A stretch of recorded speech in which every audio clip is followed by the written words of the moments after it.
With patches of light rain or drizzle, highs of 7 to 10 degrees. Now you're up to date on News Talk.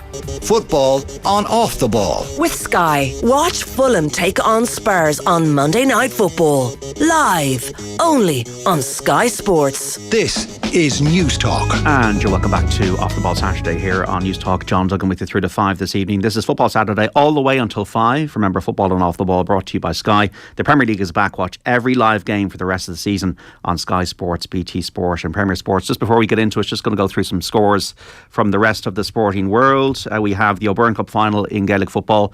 Longford won 10, Louth 9 points at Pearse Park. In the Walsh Cup in hurling in Leinster, Antrim won 9, Galway won 18 in Darver. It is Galway 6 points, Donegal 4 in Division 1, Round 1 of the Little Ladies National Football League. We also have rugby coming up at 3:15, Leinster against Rassie 92 at the Aviva Stadium. And also some latest scores, Northampton 13, La Rochelle 31 is the latest score from the Heineken Champions Cup. And also Harlequins 39, South Sea Sharks 29. So this is Football Saturday, Liverpool 0, Chelsea 0. We're streaming the conversation. You can listen across the country on News Talk. Also watch us on the digital and social channels for Off the Ball, for Periscope and Twitter at Off the Ball, YouTube, Facebook and on the OTB Sports app. We'll be joined later on by Dan McDonnell of the Irish Independent, who's currently at the FAI AGM. Johnny Ward is in studio. How are you, Johnny? Good, JD. And we're on the line. Great to see you. Stephen Elliott. Stephen, the former Republic of Ireland international striker. How are you, Stephen? I'm good, thanks, Johnny. How are you? Yeah, good, Stephen. A bore draw, Liverpool-Chelsea, was it? Yeah, it wasn't a very entertaining game. It was like a poker game, really, of kind of two teams that struggling for confidence. A lot of injuries in both camps as well, and it showed on the pitch today. Yeah, Mudryk came on. Did he do anything for Chelsea? He looked dangerous. He probably should have done better. Where a half chance he had, where kind of a ball in at the back post, he probably took a touch when he may have on another occasion shot first time. But he definitely looked promising. And he gave James Milner a bit of a runaround before he was substituted, bringing Trent on. But he was probably the kind of standout player on the pitch, although he wasn't on the pitch for the full game. It was a kind of, if you're a Chelsea fan, you'd be excited of things to come from him. What do you make of, Johnny? One of these early games that are not great, I feel, for the tempo of the league, or yeah, they're not. But I suppose the wider context here is that the two teams are just really struggling for confidence. And when Azpilicueta came on at the end for Chelsea, he played for maybe 10-15 minutes and produced a brilliant performance. And it was a cold day, and it kind of reminds you of the days where defenders kind of worked their ass off to get a result. But this was a game where it was kind of day for the snoods, Johnny. Day for the snoods. Yeah, it was kind of billed as a clash for both need to win for the top four, which is quite remarkable really when we're in the middle of January or whatever. But for me, the highlight was Mudryk, JD. I thought I just read about him today and wasn't all that aware about how highly he was rated. But he just took to the game like an absolute duck to water. He was very unlucky not to score, but his touch, his pace, and poor James Milner, I think it was a sign of where Liverpool are at. Trent Alexander-Arnold had a minor mishap, so he didn't start. James Milner was sort of tasked with... Aged 10 years, did he? Oh, man. And in fairness to Milner, what a career he's had, but this guy has so much pace. And I'm just looking at the Liverpool team, like Salah again today. I just thought he was so off it, Jitty, so off it. And even when Trent Alexander-Arnold came on, in the space of, I'd say, about a minute, maybe 80 seconds, he gave the ball away 3 times. Gave the ball away again afterwards and did a couple of good things as well. But there's something totally wrong with Liverpool at the moment. Klopp was kind of very agitated on the sideline, like contesting sort of throws on the halfway line in injury time. Chelsea have injury problems, particularly sort of at the back. I think they'll recover and they'll do better as the season goes on. And to be fair to Liverpool, the injuries that they have up top are very hard to deal with. But at the same time, particularly in the first half, they look like a team, which is kind of what they are. They just don't play together very often. And the demise of some of their players and the lack of energy that seems to be there now, I do wonder if Liverpool do miss out in the top 4, which is pretty likely at this stage, would they be better off just not being in Europe next season, resetting and doing an Arsenal on it? Arsenal. Well, yeah, I think if you offer a Liverpool fan now, be in the Europa League next season or have a break and refresh, because I'm not sure what's happened with them, but I remember at the start of the season, the Fulham game, and we were talking about it here. It was like, God, that was very poor from Liverpool, but you're kind of giving them the benefit of the doubt. They've never gotten going, and at the moment they look like a mid-table team, really, to me. Liverpool fans, 53106, if you want to get in touch at a cost of 30 cents, what do you need to do to change it, to fix it? Jordan Henderson was speaking after the game last week at Brighton, saying they lacked confidence and energy. I think energy is a big thing. Jurgen Klopp was speaking to BT after the game. Let's hear from him now. Yeah, I thought we started well the first half, started very well the second half, so that was good. There were good spells, really couldn't keep it up, to be honest as well. So, but said before the game, we have to be ready for little steps, and this is a little step. We have a clean sheet against Chelsea, which is good. We didn't create awful lot of chances or whatever, but we had them, and they had their chances as well. We defended, if in the second half, then a bit more with passion than with clear organisation, because we were a bit too deep in these moments, and that's it. So in the end, 0-0. I'm okay with it for today because, how I said, when I said before the game, you have to be ready for these steps, then you have to accept it as well. So would I have wished for 45 and 45 minutes like we started each half? Yes, but so we can build on that. That's true as well. Yeah, it was hectic, particularly in the middle of the field. You were just looking for a little bit more composure. But it was from both teams. Both teams were very aggressive, so that's good. And when you remember the games we played last year against them, the two finals, it were different games, but they were hectic as well in moments. So how it is, it's everybody told me before the game, and it's the truth as well. It was 9th against 10th, so these kind of games happen, and it's absolutely fine. How I said, we have to build on stuff, and we had good performances today. Everybody was committed to defending, definitely. We had in long parts of the game a really good organisation, which is important as well. First half in our good spot, we won balls a lot, but gave them away a bit too quick then. Played the first pass immediately forward without controlling it, and even Thiago did that, which was unnecessary. When you lose these balls, you cannot really gain momentum, but for the moment it's fine. You came out in the second half and you really took a grip on the game there. Was that the moment? Was that the period where you should have capitalised on it? Yeah, it would have been cool, obviously, but I would have taken the chance, the goal when Trent scores the goal, would have taken that as well. So that probably would have been a better moment. But no, it's right. We wanted to step up. I told the boys 75% performance so far, so there's space for improvement. We can cause them more problems. We can put them more under pressure. We showed the boys situations where they struggle to defend us, and try to do it again. Did it very well, but then the game opened up again, and that's how it is. Tone of acceptance really there from Jurgen Klopp almost. Yeah, I think he's been a little bit lost. I mean, we'll talk about Pep's outburst later on, which I think was a bit more compelling, but Klopp does seem a little bit downbeat about the whole thing, and he interestingly enough there name-checked Thiago. I'm actually not really sure. I know David Myler spoke about this last week. I'm not really sure what role Thiago has in the Liverpool team. At times he just looks like he's kind of he's a little bit lost, because they haven't under Klopp ever really been a kind of a possession team. They play with this massive intensity, but their midfield, Keita kind of looks like a player that is never going to quite make it in terms of he gives the ball away sloppy at times. He's not actually that good defensively in terms of what he offers. Henderson for me has had a really, really poor season, and he came on today. Thiago, I'm not sure where he fits in. Then you have the likes of Harvey Elliott, who's a nice player but has a long way to go, and the midfield for me has been a major issue, and I actually don't really know what role Thiago has in this Liverpool team. Stephen Elliott, what role does Thiago have? Yeah, Thiago, listen, we all know he's a very good footballer. Technically he's very astute, but I just watch him sometimes in the Liverpool team, and there's no energy around him. He doesn't exactly bring a lot of that himself to the party. And again, like Keita, we keep saying he's been kind of brought in when he first came in. He's going to grow at the club. He's one for the future. But every time you watch him, you just feel like he's off where Liverpool players need to be. He's not good enough to be in that midfield. And yeah, it's worrying. It's worrying if you're a Liverpool kind of supporter. I know. Listen, we can highlight the injuries they have, and they're going to affect any team up front. But there's a lot of changes needed in the summer there. Obviously, if you can bring someone in this window, we'll see what happens. But I think there's major changes needed at Liverpool. There was talk of it becoming a kind of Asian team for a while, and it's starting to look like that.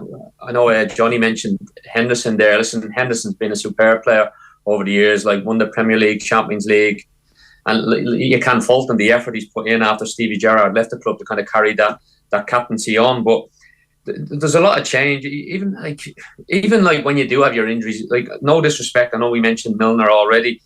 You're not going to be James Milner. Like, he's not the type of player that Liverpool should have in their starting 11, especially not a right back, where you need quick players in today's game. And yeah, it's just worry. Like, Thiago, it's slow. You're looking at their midfield three today for Liverpool, and there's not, you wouldn't be fearful of it. Like, you're going into that game and you'd probably think, yeah, we can overrun these, you know. And again, Gakpo up front hasn't really hit the ground running. He looks a little bit like he'll take a while to get used to the league. Obviously, Núñez came off the bench, but it's really worrying watching. Like, I think, listen, albeit both teams today were really poor, I thought Chelsea were slightly the better team, and if they had a number 9 that could finish some of these chances, then probably Chelsea would have won it comfortably, because they did create a few half chances. Whereas with Liverpool, you don't expect them to score. Like, I remember Salah. Like, you think, has he just kind of down tools a little bit because he signed his new contract now? I don't know. He just doesn't look anywhere near the player he was. There's kind of going off form a little bit, like kind of going down a little bit bad, kind of where you're struggling for a bit of confidence. But the whole Liverpool team just looked like they're struggling for anything. Even the crowd felt dead today. You know, usually you're at Anfield, you're playing against Chelsea, and the place would be absolutely kind of bouncing. Whereas today it was kind of, there's no real expectancy there. I think Jurgen Klopp mentioned the 2 cup finals last year. I was actually at the League Cup final myself, and both teams that day, although it wasn't many goals scored, it was an unbelievable game of football to watch. And if you kind of compare what we see in that cup final to what we watched today, it's hard to believe that's the two same football clubs. But they just got to keep grinding it out. Listen, it's going to be very difficult to get into the top 4 now, especially with Newcastle looking like they're not going to kind of drop any of their form. So yeah, I don't think Liverpool would be too bothered about the Europa League. I still think they'll finish in the top 6. I just think over the course of the season, these players, when they come back from injury, the likes of Firmino, Luis Diaz, Salah, if he finds a bit of form, they'll still have enough, you would presume, to finish in the top 6. Obviously, the likes of Fulham, Brighton, who are doing really well at the moment, you wouldn't expect them to sustain that form and stay up there. But yeah, it's just strange watching that game. There was a strange feeling. So usually you'd be excited about watching Liverpool, Chelsea, and today, I just kind of, you're watching and you're not enjoying watching it. Like, obviously, especially if you're Liverpool, I would have been a Liverpool fan growing up, and I'm watching them, and it's just like it's the halfway point in the season as well, Steve. Like, where it's now they're 19 games in, and I've said this before. You take away that Bournemouth game, and their goal difference is level. That's where Liverpool are at, and there are a lot of elephants in the room in that Liverpool team. And I know Klopp has referenced changes need to be made in the summer, but as much as they're missing, you know, today they couldn't start 3 really, really good attacking players. And Van Dijk. Van Dijk, for me, has not been the same player either. No. Even Alisson, for me, he made a great save in the first half, but he looks a bit unsure at times. And in fairness to Alisson, I think that's because, you know, there's so much lack of confidence around him. But like, Milner was so lucky to get away with that disallowed goal. I have to give it to the authorities for the way they've changed VAR, JD. It's so much better now. It's like they're making extremely complex decisions like that offside in a relatively quick space of time. It's almost adding to the drama, and they're getting on with things. But Milner was so lucky to get away with that, and he sort of, it almost summed up. I think if Chelsea had scored, then it would have been an interesting game. It's hard to believe it ended up 0-0, but if I were to call it now, I don't think Klopp is going to be there long enough to make the necessary changes, because I think Liverpool are big time in transition, and I think they need a lot of changes. And for Klopp to restart again after the hardship of last season, I wonder. Yeah, we have Graham Potter now. He was also speaking to BT after the game. I thought the performance was good. Happy with the team, happy with the energy in the team, what we tried to do. Obviously, we're playing against an opponent that is at Anfield. It's always tough, but happy with a lot of it. We obviously wanted to win, but in the end, it's a clean sheet. It's a point for us, and we move forward. Yeah, you started well, and you coped with the pressure at the start of the second half as well. All good signs. Yeah, absolutely. Yeah, I thought first half we were decent. Obviously, a little bit unlucky not to get the goal. Offside is what it is. But throughout the game, I thought we had, like I said, good energy. I thought they started the second half well, and we adjusted a couple of things then and got a bit more control in the game. Had a couple of chances. So overall, yeah, positive day, apart from the fact that we wanted 3 points. To pick out a couple of individuals, Thiago Silva was given the Man of the Match award. He's key to this side, isn't he? Yeah, I mean, he's helping Benoit. Benoit's that's his second game in the Premier League, who I also thought did really well. But to have Thiago alongside him is a big help. So, delighted with his form. He's an important player for us, a leader in the team, leader in the group. So it's nice that it looks like he's enjoying his football. And Mudryk came on because we saw a flash, little glimpse of what he can do. So it looks exciting. Yeah, I mean, he's not played football for a while. He's been on a mid-season break, so we had to manage his minutes, and he's still in that phase. But I think you could see his quality. I thought he had a good impact on the game. So it's a positive point. We're seeing a more unified Chelsea side now. Yeah, I mean, we've had a tough period, of course, for different factors and different reasons. But the group has always stayed together. We've always remained calm and tried to get our own perspective on things. But at the same time, the results aren't what we'd like. But at the same time, the group's fighting, and I'm happy with the performance today. Graham Potter there speaking to BT after the Liverpool-Chelsea goalless draw. Remember, football and off the ball brought to you by Sky. The Premier League is back. Watch every live game for the rest of the season on Sky Sports, BT Sport and Premier Sports. So Chelsea, it's like a revolving door there at the moment, with only one way, and that's in. Stephen Elliott. How do the players? How can they gel with such movement in terms of the squad? It's not easy, I would say, in that dressing room at the moment. No, it's obviously Graham Potter's gone in, and he's been unlucky. He's probably thinking he's the unluckiest manager in the world at the moment. And yeah, there's a lot of activity going on at Chelsea, but we've seen that before at Chelsea, where players kind of come and go, and they make a lot of changes in these transfer windows. But a little bit like Liverpool, like it's kind of a transitional period there. You're looking for them to kind of bring in players, and you want them all to click at the same time. And I think that the fact that they are doing that will give Potter a little bit more kind of time to kind of put his stamp on things. And I think he'll feel a lot better about himself now, like after the last few results, like obviously beating Crystal Palace, going away to Anfield where a lot of injuries and picking up a draw there. And like he mentioned, very unlucky not to win the game. And yeah, I just think it's... from team kind of camaraderie, you'd be wondering, like, will players be looking over their shoulder thinking, well, if he's coming in, where's my position at the football club? But I still think there'll be a bit more movements between now and the end of the transfer window, maybe even in and out of that football club, because again, you're thinking about the financial fair play as well, how they're going to keep bringing these players in. So they're going to have to obviously look at offloading some as well to kind of even that up. But yeah, I just think regarding the football side of things, I think Potter, he seems a lot calmer there. Listen to him speak. He's probably looking at the fixture list and thinking, God, go and play away in the London Derby and then away playing the London Derby and then away up in Anfield after the results, after losing 3 on the bounce. So to come away with 4 points, he'll be feeling good. And I think Felix, who got sent off in his first game, I think he'll be a big player for Chelsea. I think he showed enough in the first 50 odd minutes before he's sending off in the first game that he can go and do something. And so if you have him there, and obviously Mudryk when he came on today, who looked promising, I think Chelsea are gonna pick up form between now and the end of the season. And I think he'll be less worried about what the future than what Jurgen Klopp is. Well, all he can do is what he can do. Todd Bailey and the other owners are spending the money like Brewster's Millions at the moment. And also the financial fair play, they're kind of doing it cleverly, 8.5-year deals for Mudryk, and that does impact the financial fair play issue. Yeah. Klopp spoke about it. I mean, he's mentioned this a few times. He's on about the money that they're spending, and you feel like he does feel a little bit exasperated by the whole thing that others are spending. He looks at Newcastle and Man City and all that, but you got the sense looking at Chelsea today, and Sleeves mentioned Felix out, like they will be fine. Like they look like they have a lot of upside. I'm not sure Liverpool have at the moment. Well, we need to know who's buying the club. That's a big thing. Yeah. It's a big, like, do you want another Hicks and Gillette situation? You know, you need a bit of stability around the long term, I suppose, aspirations. With the Gulf states, you know what you're going to get. You know, you know you're going to get with like for example Spurs. You've no idea what you're going to get. Goalless in Bournemouth, Nottingham Forest match. Leicester Brighton also goalless. Evan Ferguson on the bench today. Danny Welbeck replacing him.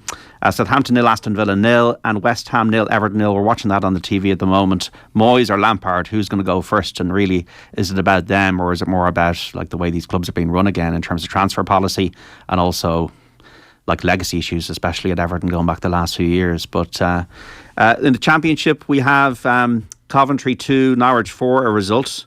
Will Smallbone has scored for Stoke. 1-0 they lead Reading. It is Watford 0, Rotherham 1, Wigan 0, Luton 1, QPR 0, Swansea 0, Cardiff 0, Millwall 0, Bristol City 0, Blackburn 0, Birmingham 0, Preston 2, and Blackpool Huddersfield is postponed because of a frozen pitch at Bloomfield Road, where Mick McCarthy has turned up to do a rescue job until the end of the season. Big Mick back in the game, yeah. Stephen Elliott, your former boss, Mick McCarthy, back in there at management, the oldest manager in English football, 63 years of age. Fair play to him.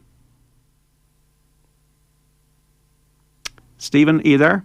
Hello. Yeah. No, it's. Listen, for me, it's. I think he's obviously gone in there. People were probably thinking he mightn't have seen him in the dugout again. But I think with the situation Blackpool find themselves in, obviously the sporting director has kind of looked at the football club. They've worked ever so hard at Blackpool to get back into the championship after dwindling in League One for a few years, and they're in a difficult situation to try and kind of get the safety, and they probably looked at the candidates, and to be fair to them, they thought, you know what, instead of going for one of the kind of modern day kind of young coaches, they've gone for the tried and trusted. And you know, I would back Mick and Terry TC to go in there and to keep them up.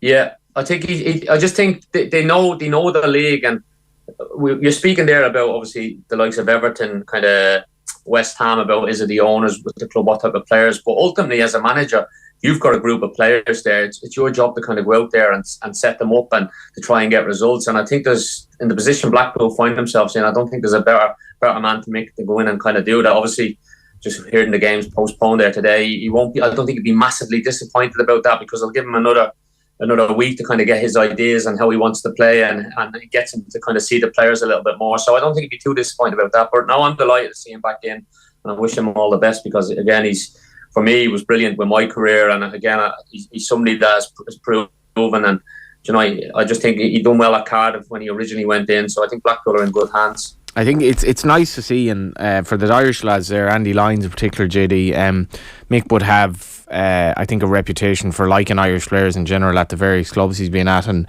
Andy made his debut a couple of weeks ago, and it'll be interesting to see how he flourishes under him. And it's certainly no country for old men if the oldest manager is 63 across the 4 divisions. It's not especially old. I mean, no, it's not in today's world. Yeah, and I guess it's consistent with, I think Kevin Kilban had a very interesting article today. He was talking about Steven Gerrard and Frank Lampard, and this idea of taking a big job very, very early, that there are a lot of pitfalls that if he spoke about other people he knew that wanted to kind of, I guess, like add to their CV, and Steven Gerrard was on TV duty today and probably facing an uncertain future, because there are so many people wanting jobs now. I'd say the mean job I suppose the mean amount of jobs that any manager gets now is probably like 1.7 or something like that, because you don't normally get a second go at it. And Mick knows all the pitfalls. It'd be very interesting to see how he galvanises them. Have Lampard and Gerrard, Stephen Elliott, flown too close to the sun and taken things too early? I suppose it's very hard to turn down big offers, you know? Yeah, listen, both of them were unbelievable footballers in the Premier League, and the absolute legends. Did very well for England, probably underachieved playing in that era when they probably two of them probably were brilliant, and they didn't play massively great together, but maybe so. I think Gerrard obviously went up to Scotland, and he managed to kind of stop the run Celtic were on and win the league with Rangers. So I think he's probably got a little bit more credibility than Frank Lampard. I think Lampard, it's one of them. Every time I see him, and listen, this is nothing against how he played the game, but sometimes you watch him and I don't know. Maybe I think sometimes as a manager, you gotta earn your stripes. I know he went in at Derby and did okay, but he still didn't get them promoted. And at that stage, Derby were probably playing a lot of money out to their players, and they had a decent championship squad. And I think they should have went up that season when Lampard was there. And he went on. Obviously, he got the Chelsea job. He brought a few young players in at Chelsea, which probably gave him a little bit of credibility. But I don't know. I just think he's got these big jobs, and again, I don't see. I personally, I can't see him staying in this Everton job for too much longer. I know they're talking about bringing better players in, but like a little bit like I mentioned with Mick, like sometimes you got to work with what you've got. You got to walk on the training pitch and just prepare for who you're up against. And listen, the Everton squad, I know they've struggled for goals and stuff, and they've had a few injuries, but yeah, I don't know. I just think if he wasn't Frank Lampard, would he be getting that job? I know obviously your name takes you so far, but still think you got to earn your stripes. And for me, it's been kind of handed to him a little bit, maybe too easy compared to, say, other managers out there. And I think Everton, I know the owners haven't been great, but I still think Everton are suffering because of that. And I'd be surprised if he's in the job for much longer. The other thing about just the managerial game at the moment, and I remember as a kid, I was like, you know, we all liked Football Manager or whatever. And I think in my day, JD, I remember like Match and Shoot, they used to have this thing where you'd be involved in like a postal league or whatever, and it was like postal league. Yeah, so you'd get stuff in the post that would like, and you'd be set up as a manager. This was practically before computer games. Really showing my age here. Some people of a certain vintage might be able to remember. I don't remember. So I got Match and Shoot. The only thing I remember Match and Shoot was the table, when you had to do the little table yourself. Yeah, it was more than that now. All right, okay. I'm trying to think now, but anyway, in those days, like, how cool would it be? Did you play Football Manager? Be a Football Manager. I played Match of the Day on the Commodore 64. Does anyone remember that? Now that was like, it took about 3 hours to load. So like, you'd basically go out, like go to the bog or whatever, come back, and it'd be one of the old cassettes. It'd be the Bog of Allen. It'd be loaded. I wasn't actually necessarily a Football Manager. I knew I had mates who like got into it so much that like if they got the cup final, they put on a suit and, you know. What? Yeah, absolutely. I'm mad into it, like, you know, slightly mad, but the managerial job at the moment, like when I was a kid, I was like, oh, it must be so cool. You'll be able to like pick your own players and blah, blah, blah. Like, look at Jurgen Klopp today. They had a horrible experience last week in Brighton. They then had to play Wolves, and they then had to play Chelsea today in an early kickoff. This is all in the space. No time to train, to be honest. You have no time to do anything. It's really, really difficult. You know, there's so much pressure on. There's no sense that you're going to get very long in the job. You've no time to really do much on the training ground. I think the bottom line is there's far too much football for these players at the moment, and for a manager it's exceptionally tough. Like even Arteta now, and I think Guardiola was fascinating about the way he spoke about Arsenal this week, how good Arsenal were. And Arsenal, elaborate on that. What you find? Like for Guardiola to have an outburst after, but is it all tongue in cheek? I thought it was a complete pantomime to a degree. I'm not sure about that, because now you could say, I think was pointed out by one of the hacks at the press conference, well, if they'd lost 2-0 or 2-1, he wouldn't have done this. But Man City have been quite flat, and they have, you know, we've had Gundogan speaking potentially about a lack of heart, he mentioned the fans. Now, if you're a Man City fan in a sort of a non-atmospheric stadium, and it's not the club it was, and as much as you're winning, you probably do get a little bit bored, and it's not the most atmospheric. They were out of line, those Man City fans. Should never be booing their team off. Yeah, I mean, after all the success they've had, kind of says a lot what's wrong. But for Guardiola to come out now, he didn't single out players. He just spoke about the players in general. He said, was brilliant. Where is the hunger? But the Arsenal thing, just getting back to it, for Arteta's done an amazing job in a short piece of time, but that doesn't guarantee him going forward that he'll be able to keep this up, because there's literally a game every 2 or 3 days now, and you just have to keep responding to it. I think there's far too much football at the moment for normal managers to be able to cope with it. Benrahma has tested Jordan Pickford there for West Ham, but still goalless at the London Stadium. Were you a Football Manager, computer game man? You're probably too busy trying to find your way at Manchester City at the time, Stephen Elliott. No, I didn't really play a few of the boys used to play it on away trips and that. They get the laptop out and just sit and stare at it, but for me, it just never really appealed to me. I was probably a FIFA man or a Pro Evolution man, you know. But no, I never quite understood that, because ultimately it's a computer deciding things for you. So I never really seen. For me, it just was so fake. I just never really interested. Do you know the alarm thing for me, Sleeves, is like if I as a kid had the concept of being able to play somebody from the rest of the world in a game of anyone at all, really. Yeah. I mean, I would never have been off it. Like, absolutely, it was bad enough as it was, but like I was only playing the computer and, you know, the Sega Mega Drive or whatever. I mean, the kids of today, I don't know, I'd be utterly addicted. I have no idea what they're doing, to be honest. They don't. I've no idea what they're doing in terms of games. Where I think Fortnite or something is the game, or I don't even know what that is. But we're showing our age here, JD. Yeah, we are. So, but interesting point you made there, Steve Elliott. What did you do, by the way, if you were on the bus, or I presume that's how you went to away games? Was it like the headphones on? Was it card schools? What was it in terms of keeping yourself occupied? When I was a young lad at City, I used to just make coffees for everybody when I would get into the first team squad, which was a bit annoying, especially for David James, because he used to drink about 50 of them. Did he? On each away trip, so he'd be up and down, and yeah, that was a bit annoying. But I think as you kind of get a bit more kind of comfortable, obviously, when I moved on and played at other clubs in Korea, it was just watch a film, get the old DVD players out, like where you stick the DVD and watch a film or a series. Obviously nowadays everybody has Netflix and Prime and stuff like that, so the world just keeps moving on. But there was always something to entertain. A few of the boys that played cards, or I remember I got to a stage where actually there was like little kind of little screens being brought onto the bus where you'd bring a PlayStation on and you'd actually set up a game of FIFA on the bus. So you'd spend like, especially when I was at Sunderland, like most of our trips on the bus were fairly long. So we got a good few hours of playing FIFA on the bus and that. But you just did whatever. Some of the boys slept.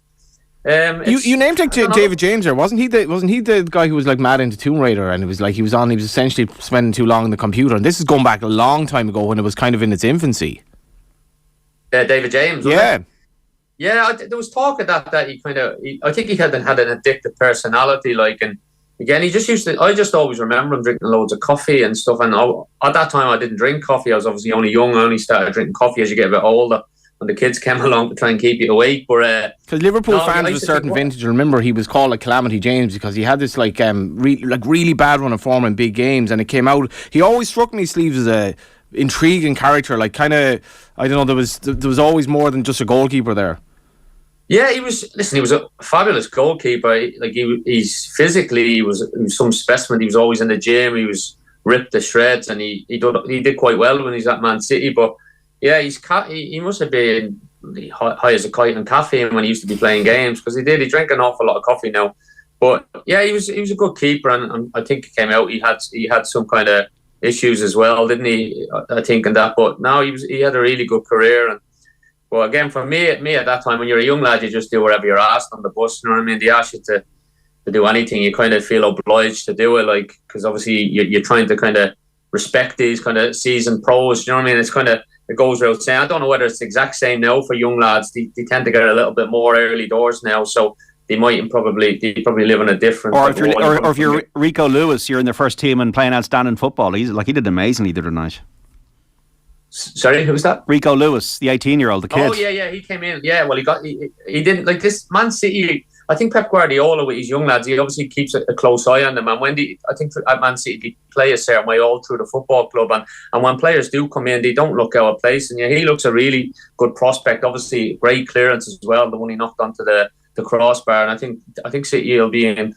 City have really good players coming into the team, and obviously they've got a few players away on loan as well that I'm sure could come back in and maybe influence the team too. But again, Man City, going back on what you said about Pep Guardiola there, I know Johnny says he wouldn't have said that had he lost the game, but he did win the game, so he thought it was the right opportunity to say it. And I think that was him being fairly clever, and it's interesting to see what type of reaction the crowd have in the next game and what way his players are. And whether he was asked, did he say the same thing, if you remember, to the players in the dressing room, and he didn't quite answer that. Like, I got the impression he didn't really like the guy that was interviewing him, if I'm honest. I thought it was a little bit of an awkward interview. I thought it was all right. I thought it was all right. I think I've seen Pep do a lot worse interviews, I have to say.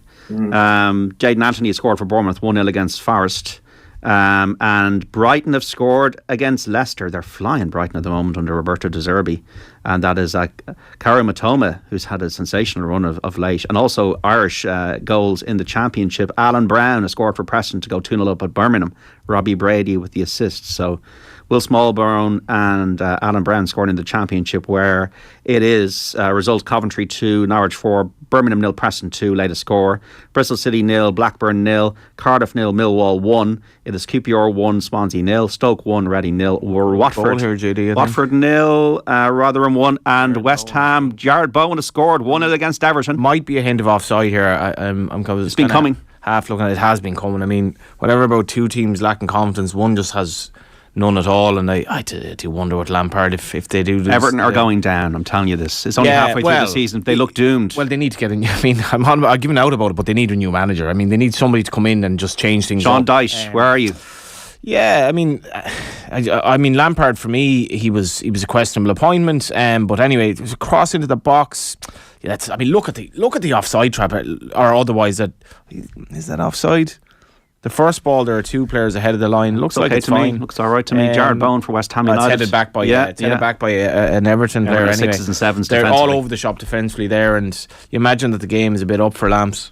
Yeah, Irish Toffees, if you're listening in 53106, I mean, you must be absolutely disgusted what's happened to your club in recent years. You moved into a new stadium, you spent over $500 million, and to be honest, you're going down the way that this is going at the moment. I think it's well, like, it was interesting, Kevin's article today. They are checking for a possible offside, just moving to the new stadium, maybe losing the soul of the place, and, you know, the owner saying, well, I've thrown all this money at it, why are you blaming me? But possible offside against an West Everton Ham. head now. We'll keep you posted. 53106. High lads, Pep is loading the pressure onto Arsenal. He's codding no one, says Sean. A wise Klopp always complaining about money. At one stage he signed the most expensive goalie and most expensive defender in the world. He just spent 65 million and 40 million on 2 forwards. Another text. Hi guys, Liverpool need to reinvent their system. Mo Salah is missing his playmate Mane, and between the pair of them in shooting form, that's 50 plus goals a season. Van Dijk has never been the same since his injury. This is not the same team it has been of recent years, says Martin in Dublin. Liverpool fans, I do really want to know, what is the story of Trent Alexander-Arnold? I can't defend. It's not even that. I cannot get over how much he gives the ball away relative. Like, Trent technically is as good as there is really in terms of passing. Every time I watch him now, it's almost like every second pass he gives the ball away, and he look. I thought, to be honest with you, Johnny, I felt he did that quite a bit, even when Liverpool were kind of winning. I think he kind of, when he was on the ball at times, I think he was very loose with his passing at times. Obviously, when it does come off and he's further up the pitch and he's getting his assists brilliant and his set pieces brilliant, but I think he's always been a little bit loose with his passes. I don't think that's a new thing. The only thing is now, because they're not winning games and they're not kind of blowing teams apart with their energy, it's been highlighted more. The goal stands: West Ham United 1, Everton 0. Jared Bowen and also Leinster have scored a try. They lead by 7 points to 0 against Racing 92. You're just looking at body language there. Champions Cup, Jimmy O'Brien. The Everton defence, they didn't really even put their hands up for an offside. It's almost like this defeatist attitude with them, and I'd be very, very... It's like they seem like they're waiting for Lampard to go. I don't know if you've seen... There was a clip online today of Frank Lampard talking to a few Everton fans. Like, I think it might have been in the hotel or something at the game. And the Everton fans he was speaking to were saying, "Oh, we're behind you, we're going to back you," blah, blah, blah. But Lampard looked white as a ghost. He looked scared, sheepish. And if you're an Everton fan and you're looking at him, you're thinking, this guy's kind of leading us. You wouldn't be filled with confidence. And obviously they started off today with a team that have kind of looked like that. They have nothing in them. And I would be very surprised. I don't think he's going to stay in the job much longer, as I say, but they could be going down. I think this could be the year where we finally kind of see them lead the Premier League. Okay, got to take a break. Stephen Elliott and Johnny Ward on Football Saturday. We're back after this. Football on Off the Ball. With Sky, catch Arsenal versus Man United tomorrow on Super Sunday. Live, only on Sky Sports. This is News Talk. Moncrief. What about putting a teacup in a microwave? Oh, goodness, no. I'm sorry, Eddie, I'm not trying to make you throw up. I mean, I believe that there are people who do that, yes, but I just think that how could anyone have a nice cup of tea that was made in a microwave? Moncrief. Brought to you by Avant Money. Weekdays at 2 p.m. on News Talk. The Harvey Norman Big Sale ends soon, with deals across our massive range of ovens and induction hobs, like the Electrolux built-in oven with assisted cooking to help you get that perfect cooking result, now $759. Or speed up cooking times with the Power Boost Electrolux induction hob, now $479. Buy both products and get a bonus €100 Harvey Norman gift card, and get our best prices guaranteed in-store and online. So why shop anywhere else? But hurry, the Harvey Norman Big Sale must end soon. Go! With CAO on your mind, your ambition seeks its own inspiration in ideas that start small but go on to change the world. UCD is Ireland's #1 university for graduate employability, a catalyst and canvas for inquiring minds, shaping each and every one of us to rise to the future, to leave our mark on the world. Find your degree at ucd.ie/CAO. UCD. Future focused. Animal Control, how may I help you? I've got a blue-footed booby here. He's pointing at my computer. Oh, you must be nearly there. What? You've been searching for insurance? Well, yes, actually. Well, these birds really want to keep finding people the best deal on their insurance. They found it for hundreds of thousands of people already, and now it's your time to work smarter, not harder. Oh. So just search Chill Insurance. They compare 14 quotes to get you the best deal. Thank you! We work harder so you can work smarter. Chill, a great deal, easier. Chill Insurance Limited Trading as Chill Insurance is regulated by the Central Bank of Ireland. If you're about to use an electrical appliance, like your hairdryer, which uses a lot of energy, just ask the question, is this a good time? Yeah, electricity demand's fairly low. You're looking good. If it's before 5 p.m. or after 7 p.m, it is a good time because it's outside of peak hours when less of us are using electricity at the same time. To find out the best times for your electricity usage, sign up to our pilot at esbnetworks.ie/pilot. míidna na chulam gachrod on spéir? Well, beag na gachrod. Nor a gótear broslí áire, scuiltear trúbal an hogsúnacha nach féidir a eáil is just an éir. Is minic is cúis le hasma iad nó le galar nó tsinnas grom hrúisecha eile. Mar sin, Jane cínte broslí bhag an tite a go an gíomhre seo. Rannig broslí ar bhag an tite agus glanamis an téir de gachtaine. Agus náid in dermod ar de himléir agus daris téibh glana uairháin sa bhliain ar a leid. Ó rialtas na héireann. We're sorry to inform you of yet another delay. No, not the train this time, it's John. He's delayed getting his eyes tested. If he's accidentally sat in your lap, knocked over your suitcase or kissed you instead of his wife, we can only apologise. John has now been informed that eye tests and glasses from the €69 range at Specsavers are free with PRSI or medical card. So there's no need to delay booking an appointment. Find out more at specsavers.ie. John, can you get off my lap?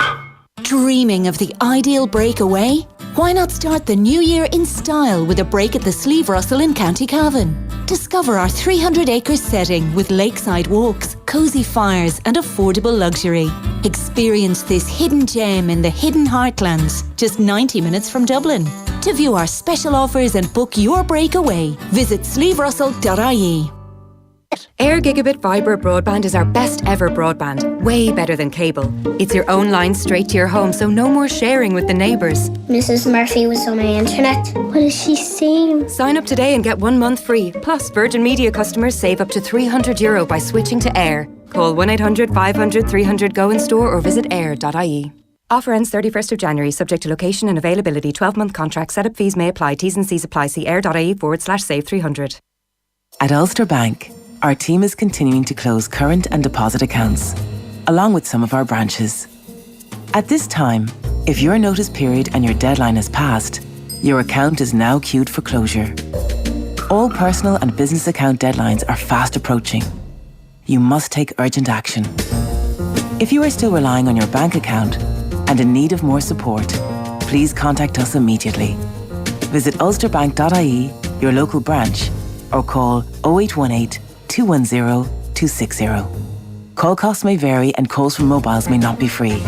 Ulster Bank Ireland DAC is regulated by the Central Bank of Ireland.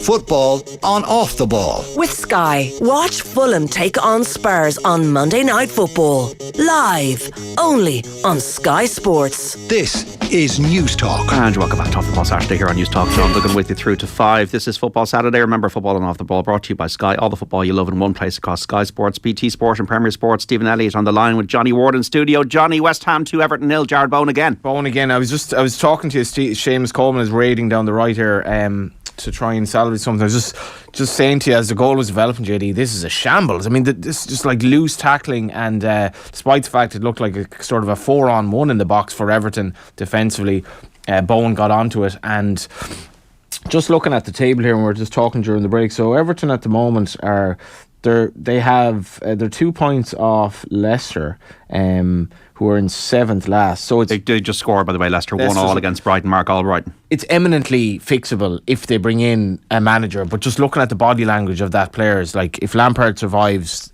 to the next game, I'd be astonished, absolutely astonished, because they've clearly given up on him. Yeah, and it's kind of worrying times as well. I don't think it's actually right. You have these camera phones, and Yerry Mina being confronted, Anthony Gordon being confronted. The director's told, don't go for your own safety. They nearly pulled him back there, Everton, but they didn't. It's a little bit concerning, I'd have to say. I think there is a line, and I was just going, 1 win in their last 13 in all competitions is the stat. And to lose at home to Southampton, it was a poor result, and then they're now losing to another team down the bottom in West Ham.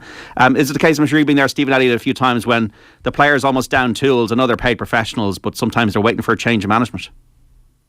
Yeah, well, I don't know whether they kind of doing this. I'm sure they get on with Frank Lampard and that, but if they continue with Frank Lampard, there's only one way they're going. You look at said there that the next 2 games is Arsenal and Liverpool as well, and I know Liverpool aren't in great form and anything can happen in a derby, but it just doesn't look great. It's even the manner of the performances. It's just, we talked about Liverpool playing poorly at the moment, but Everton are just, I don't know, they're just deflated. I don't even know which way to try and play. It's bizarre, and again, it's ultimately for me, it's down. I know we were talking about being a lot of games and not time to kind of walk and stuff on the training pitch, but it's got to be better than that. Like, than what they're just. This is a massive game for them, and it looks like they're gonna get a hammer in here. And I mentioned Frank Lampard speaking before the game today to them supporters, and the way he looked and the way he was speaking, this is not a major surprise to me. I just think they're going to continue losing. And again, it could be the championship for Everton, and it'd be a shame to see them in there because, again, as a young lad growing up, Everton were always a kind of a permanent fixture in the Premier League. Obviously, they had a great spell in the 80s where they won a couple of titles and they were one of the big teams. But I think their kind of bubble is going to burst this year. Excuse the pun, playing against West Ham. But no, I don't know. I just think it's very unlikely they'll stay in the league. I think other teams around them are starting to pick up form as well, and there's a little bit more fight in other teams. And you don't know who to turn to. The manager's certainly not lifting the place. So the only thing you can think about, like Johnny said there, is bringing somebody else in and kind of hoping that has the desired effect. Because I know it's still a halfway to go, still a halfway of the season left, but it's just very worrying. There's just nothing happening at that football club that would fill me with any confidence whatsoever. 1950-51 was the last time Everton were relegated from the top flight of English football. Got a lot of Irish fans, seen as the Irish club in Liverpool. Yeah, and moving from Goodison, JD, I mean, again, I'm going on. I haven't been to that many Premier League grounds, but you're going on the TV. Goodison is have you really been to Goodison? No, really, I have, yeah, it's really fantastic. atmospheric. Fantastic. Like, you know, and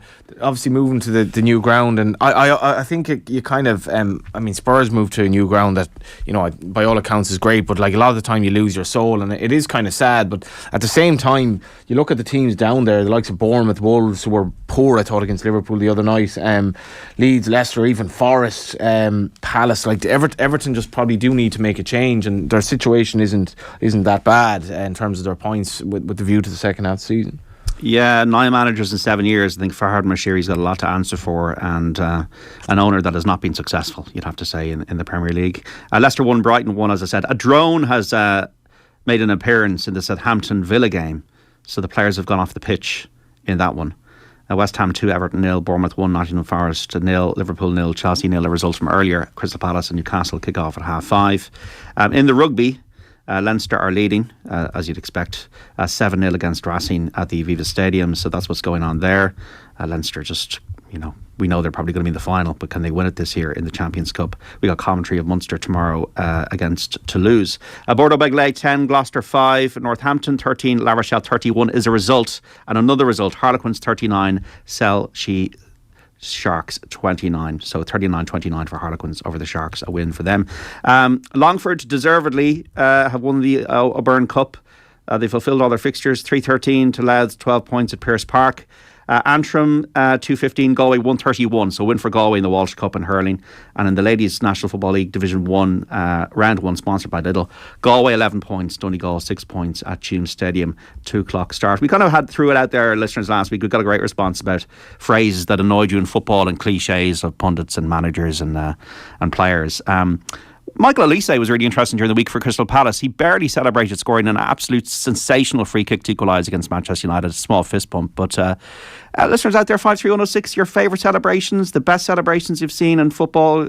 What was the thing that really grabbed you? And even if you're a junior player or whatever, have you got any kind of amazing celebration that you use? Stephen Elliott, were you a man for the running around the pitch and taking off your shirt and whipping around the top of your head, and any crazy celebrations that you got involved in as a striker especially? No, listen, it depends on the goal you score. Obviously, I've scored a few goals where that have been important goals. And for example, one that comes into my head, I remember scoring a late equaliser in the Edinburgh derby against Hibs at Easter Road, and there was like 5,000. We had just been put down to 10 men. Our captain had been sent off, and it looked like all the Hibs crowd were going mental, and I scored the equaliser to make it two each late on, and there's about 5,000, 6,000 Hearts fans behind the goal, and they went mad. So I just rented aside and kind of probably celebrated a little bit more than what I usually do. I actually got booked for the celebration, which was bizarre because I didn't even leave the pitch. But because all the supporters ran onto the pitch and stuff, then the referee kind of said to me, "You instigated this kind of crowd scene." I'm thinking, well, what do you want me to do? Just kind of do an Elise and walk back, like, you know? But maybe I should have done that. But yeah, it all depends on the goal, John. I remember I scored, like, for me as a Liverpool, I grew up a Liverpool fan, and I really didn't like Man United as a kid. I don't particularly love them now either, but I respect what they've done over the years. But as a Liverpool fan growing up, obviously there was that rivalry there. So I was looking up to score against United for Sunderland, and the only problem was we were 2-0 down, and there was only 15 minutes left on the clock. So it was one of them where you scored. It was actually a pretty good goal as well. Like, and you're thinking, God, I really want to jump into the crowd here and go bananas. Pipo and Zaggy should have come out. Yeah, but so I played you as one of them where you're going to run back to the halfway line and you kind of urge the rest of the team, come on, we're still in this. And then I think Wayne Rooney or something scored a minute later, so that was that. But now that was it. I wasn't one for going mad. Obviously, it depends on the goal. Like, and I've seen that incident. Listen, that was a bit bizarre. I don't know. I think you score a free kick like that to kind of in the last kick of the game to get an equaliser against United. I probably would have celebrated that a little bit more. But listen, each to their own. You can't really. Yeah. Everybody has different views on what they should be doing on a football pitch. But I think once he said he's only doing his job, but listen, it was a pretty good job he done, wasn't it? Yeah, sensational free kick. We'll preview Arsenal against Man United showdown tomorrow in the second hour of Football Saturday. Tardelli, obviously, for me, is the greatest. That's how you should live your life. If you live your life the way he celebrated that goal, you'll be doing okay in your life. And I think the most crazy thing I've ever seen was Adebayor when he scored for Man City against Arsenal, running the length of the pitch to goad the Arsenal fans and they were lucky. He was lucky he had stewards that day, I have to say, because that was a... Kesbaya was mad. Remember at Newcastle? Yeah, kicking the Horden. Yeah, Kesbaya. Yeah. That was a bit weird. The funny thing about Adebayor was like I will never condone what fans do, but like in an incident like that, well, I mean, if you do that, it was incitement. It's incitement. If you did that in front of 10,000 people, half of them might already be tanks, and it's the game of this magnitude. Sorry, like it was a bizarre situation. I don't think we're ever going to see the likes of it again in football. We got to take a break for the news. Just let you know, in the Premier League, Bournemouth 1, Nottingham Forest 0 half-time. Also half-time scores: Leicester 1, Brighton 1, and West Ham 2, Everton 0. Real trouble for the Toffees. The game between Southampton and Aston Villa has resumed after that drone. Goalless with 2 minutes to go to the break, and Liverpool 0, Chelsea 0, a score from earlier on. A result: Crystal Palace Newcastle 5:30 start. In the Championship, it finished Coventry 2, Norwich 4.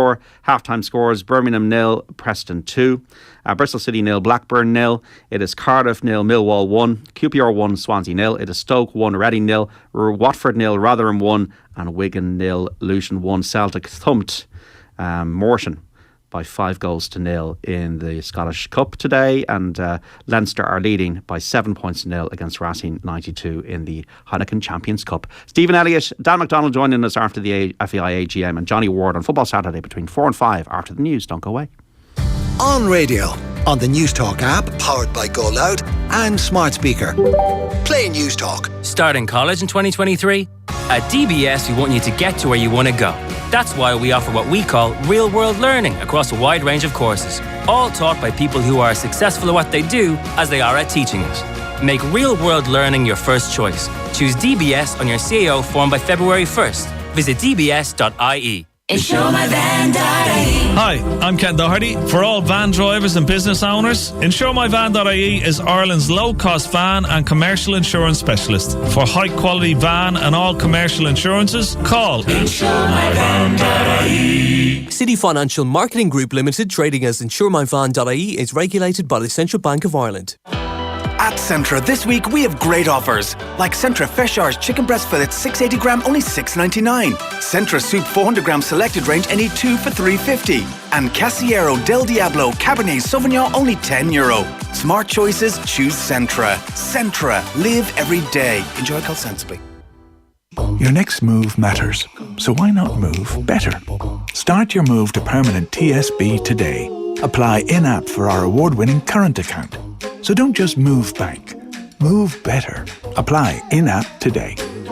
Applications for Explore Current Account in-app for over 18 personal customers. Qualifying criteria, fees and charges, terms and conditions apply. Awarded bonkers.ie Best Current Account 2022. Permanent TSB PLC is regulated by the Central Bank of Ireland. The choices we make determine where we're going. Where will your choices take you? Away from diesel, towards lower harmful emissions and lower fuel costs.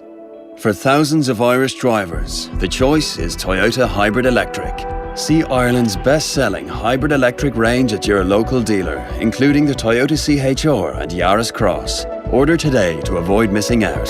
You'll never take a wrong turn with Toyota. Built for a better world. Best-selling car claim based on latest monthly published figures. Critics and audiences are cheering for a man called Otto. Hey, Otto! with an incredible audience score of 97% on Rotten Tomatoes. Tom Hanks is a treasure. Okay, you're like a warm cuddle. Don't miss A Man Called Otto in cinemas now. IFCO 12A. Us pigeons see everything when we're flapping around up here. Well, almost everything. See, burning certain fuels releases invisible toxic pollutants, which can trigger asthma and lead to serious illness. So if you're going to light a fire in your home, make sure to use low smoke fuel. Oh, and never wing it burning rubbish. Choosing low smoke fuel is better for all of us. Let's clear the air for everyone. And remember to clean chimneys and heating appliances at least once a year. Brought to you by the Government of Ireland. Mr. Blue Sky, please tell us why. The Lotto jackpot is an estimated €3.5 million. Play responsibly in store, in-app or at lottery.ie. The National Lottery. It could be you. Every year in the GAA, something unique happens. First-class rivals suddenly become first-class teammates. Fierce inter-county foes turn into friends, and yesterday's opponents now have each other's backs. Grudges set aside, all of the best club and county players from every corner of this country line out in their college or university jerseys to play together, challenge together, and win together. It can only be the Electric Ireland Sigerson, Fitzgibbon and Higher Education Championships.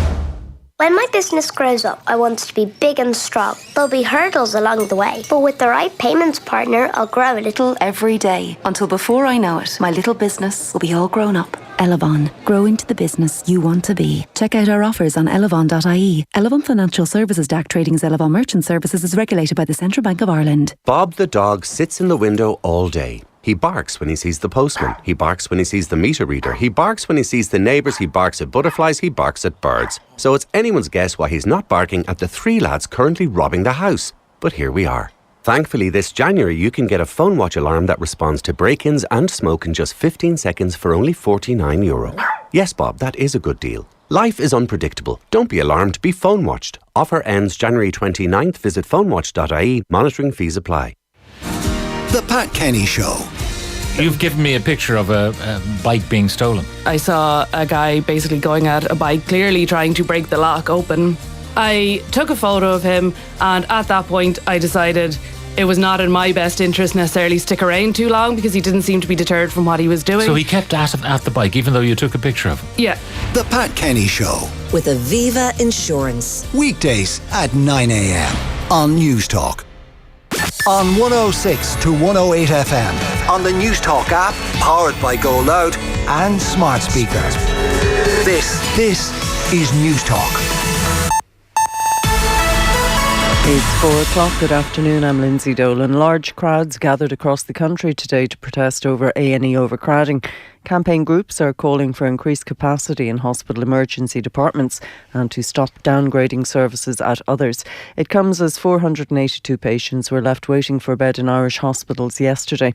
Aontú rep for Dublin Bay South, Mairead Tobin, says the government needs to do more. We've seen lots of efforts at investment and money being thrown into the service, but we need frontline investment. We need greater capacity in hospitals and we need more staff. We know we've lost capacity. We've lost 6,000 inpatient beds in hospitals in the last 14 years. Our population is increasing and our population is ageing. We know we can plan for greater needs in hospital. We need frontline investment. A Garda has been seriously assaulted after a dangerous driving incident in Dublin. It happened when Gardaí responded to a call at Gulliver's Retail Park in Ballymun at about 11:30 this morning. The guard has been taken to Connolly Hospital in Blanchardstown to be treated for non-life-threatening injuries. A man in his 30s has been arrested and brought to Ballymun Garda Station. An Irish welcome has been rolled out today for refugees, with community groups travelling to Dublin to say no to racism. A rally was held in Drimna this afternoon to support refugees housed in a local school over Christmas. Local councillor Hazel Nortune says the accommodation problems are the fault of the government and not the homeless. Governments and nations have been told that this issue was going to be coming down the line at least 20 years ago, and we should have been prepared as well, as long as social housing, affordable housing, whatever way we want to look at private housing and how that comes here. We should have been preparing for this a long time ago. Finally, a man has been arrested in relation to an armed robbery in Dublin this morning. The man entered a shop on the Braemar Road in Churchtown at about 7:30, armed with what's understood to be a knife, and threatened staff. He then left with a quantity of alcohol. A man in his 20s was arrested shortly afterwards and is currently being detained at Rathfarnham Garda Station. It's 4:02. News Talk weather. Thanks to Ryanair. Best present ever. Give them a Ryanair gift card and they'll love you forever. Continuing cloudy or overcast this afternoon with patches of light rain or drizzle, highs of 7 to 10 degrees. Now you're up to date on News Talk. Football on Off the Ball. With Sky, watch Fulham take on Spurs on Monday Night Football. Live, only on Sky Sports. This is News Talk. And welcome back to Off the Ball Saturday here on News Talk. John Duggan with you 3 to 5. This is Football Saturday. Remember, football and Off the Ball brought to you by Sky. The Premier League is back. Watch every live game for the rest of the season on Sky Sports, BT Sport and Premier Sports. You can text us 53106. Tweet us at Off the Ball. Listen across your radios across the country on News Talk. Also watch us on YouTube and Facebook and the OTB Sports app. Joined on the line by the former Republic of Ireland striker Stephen Elliott and by the football correspondent of the Irish Independent Dan McDonnell, and in studio by the broadcaster and journalist Johnny Ward. Dan, you're joining us now from the FAI AGM, which was on today. Anything interesting come of it? I mean, I wouldn't say you missed a huge amount, John, if you weren't present for it. But no, it's just a bit of democracy, which has not always been the case at FAI AGMs over the years. They had some board members to ratify. There was Niamh O'Mahony was I think an old college mate of Johnny Ward's, no less, was added to the FAI board for the first time. She was voted on, but this was the big development was Tom Brown, who is the representative of the underage football, the Schoolboys Association, went forward for the same sort of vote. You know, there was X amount of people in the room, I think 100 people in the room, 90 odd were voting in each one, and the vote came through that he'd lost 46-44 and he was gone. That was it. You go forward for the board, you think you're going to be re-elected and you're not. So there was a little bit of internal wrangling around that, I think, in his constituency. I'm not going to get bogged down into the weeds of that. Packy Bonner was re-elected. Robert Watt was re-elected, who's sort of well known in the news sphere as a sort of a high-ranking civil servant and so on. But yeah, I suppose, I was trying to think of the last time where someone sort of went forward for re-election and the room said no. So I suppose there was a time in recent memory where nothing happened at FAI AGMs other than sort of glorious speeches praising glorious leaders. So this is something that happened today that may only be interesting to a small number of people, but it's still something that happened. So beyond that, just the usual stuff from the floor.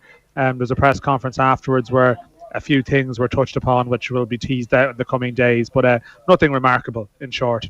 No speeches from Roy Barrett, maybe a closing speech, or Jonathan Hill or anybody?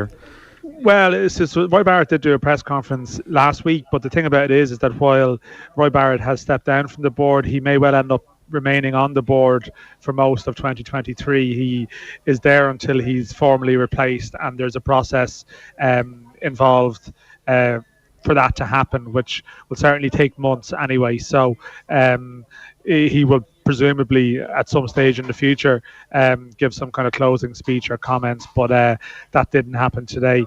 As I said, a lot of the business was more I suppose internal, procedural, electoral stuff. There was a slightly unusual contribution, but again, the floor should be opened up to anyone to speak. And this character called Nixon Morton, who'd previously been involved in sending a few letters to the council and whatnot, got a little bit of publicity. He stood up and spoke at length about the FAI's relationship with FIFA and UEFA, and expressed concerns about FIFA and Qatar and FIFA's general governance over a period of time, and UEFA's handling of the Champions League final last year, which is a little bit unusual. But I mean, we've had choreographed AGMs before where everyone knew before they went in everything that was going to happen at every particular moment. So I guess a little bit of the unpredictable is no bad thing. Anything on funding or anything on the way forward, or any kind of music around that, or is this not the day for that? Well, I think it is. It's always the day for that, John, to be honest. Like, it's not that there was anything to decide or discuss here. Just without, again, get into it in great detail. This was the second half of an AGM, a resumed AGM, which was supposed to take place and finish before Christmas, but it was that one was carried out virtually, and it was just beset by technical problems. But so there was no speeches and stuff which would have taken part in the first half of the AGM in December. So there was a little bit of that then. I mean, I suppose what I'd be more interested in generally as regards the FAI and where they're going, and we talk about it every time, but you can't talk about it enough, as facilities, infrastructure, funding. We well know that years of sort of mismanagement and mistakes have left the FAI in a bad financial position. I think we all know, as anyone sort of invested in the future of football, pardon the pun, that facilities are inadequate, and I suppose the League of Ireland is often the most visible representation of that. But that will also be a familiar complaint of people in clubs around the country too. What's happening at the moment basically is that the FAI say they're in the middle of putting together a substantial submission that will go forward to government for consideration at some stage this year, and hopefully the sooner the better. There's been a change in government recently in terms of Thomas Byrne replacing Jack Chambers. In terms of the Minister for Sport, Jack Chambers would have been at a lot of events. He would have been, I suppose, a lot of networking involving him, but people in the department underneath him would still be there as civil servants. I think Roy Barrett made points last week. I think they would have been touched on. We would have touched on it briefly towards the end of the show last week about, I suppose, the deficit that does appear to exist in terms of funding for football relative to other sports. There's historic reasons for that. Sometimes that's just not navigating the funding world well enough and knowing how to look for this money. But we will sit here and get excited about Evan Ferguson and whatever other young players are making waves on a Saturday. Andrew Amoba Badele is back in the Norwich team, for example, and often a lot of these players are produced in spite of the reality here rather than because of it. And at a point in time where there is more emphasis on Ireland to take control of its football destiny, this is my general frustration. Sometimes around the FAI, there's so much talk about personalities and power and politics and who's going for this seat and who will get that seat, and what does this mean for my wing, for my parish, for my section, rather than maybe putting all that to the side and agreeing stuff that will affect sort of tangible change over a decade, 2 decades. So we're not always talking about football as the poor relations. So they say there's plans in place to get funding. It's up to them to, I suppose, make to present the case that allows it to be delivered. Okay, Dan will be joining us for the rest of the show between now and 5 o'clock. Bournemouth 1, Nottingham Forest 0. Leicester 1, Brighton 1 in the Premier League. West Ham 2, Everton 0. Half time now, Southampton 0, Aston Villa 0, because there was a drone on the pitch at St Mary's and they had to get rid of it, so that's why they're a bit delayed. Liverpool 0, Chelsea 0. In the Championship, it ended. Norwich, as Dan was saying, 4, Coventry 2. Latest scores: Birmingham 0, Preston 2. Bristol 0, Blackburn Rovers 0. It is Cardiff 0, Millwall 1, QPR 1, Swansea 0, Stoke 1, Reading 0, Watford 0, Rotherham 1, Wigan 0, Luton Town 1. It was a postponed match, Blackpool and Huddersfield. We asked Stephen Elliott in the first hour. Dan, you must be interested as well to see Mick back in management, Mick McCarthy. Yeah, I am. I mean, I'm fairly sure this panel was together at some point in the past, talking about Mick taking some job or other. Yeah, probably the Cardiff job. Or Cardiff maybe, or maybe it was Applewell. Maybe it was the first one after Ireland. Yeah. But either way, it was the general tone of our discussion was, the addiction to football that must exist there. Mick McCarthy doesn't need the money, I would think. After his sort of his years in the game, and I mean, I just think it's incredibly.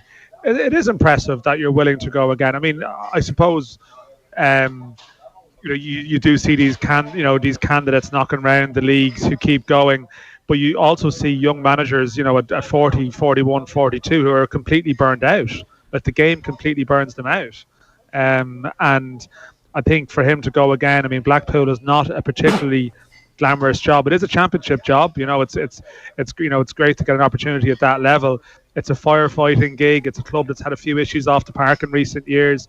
Things haven't been all that harmonious, and I mean, they're not a big budgeted club in that division, so things are weighted against them. So he doesn't really need the hassle of doing it, but he's addicted to the game, and he wants to be involved in the game. And I suppose he strikes me as someone that retirement wouldn't suit him, because he wants to be at the coalface of it. So again, he's done it in the past. I'm sure you've discussed it before I come on.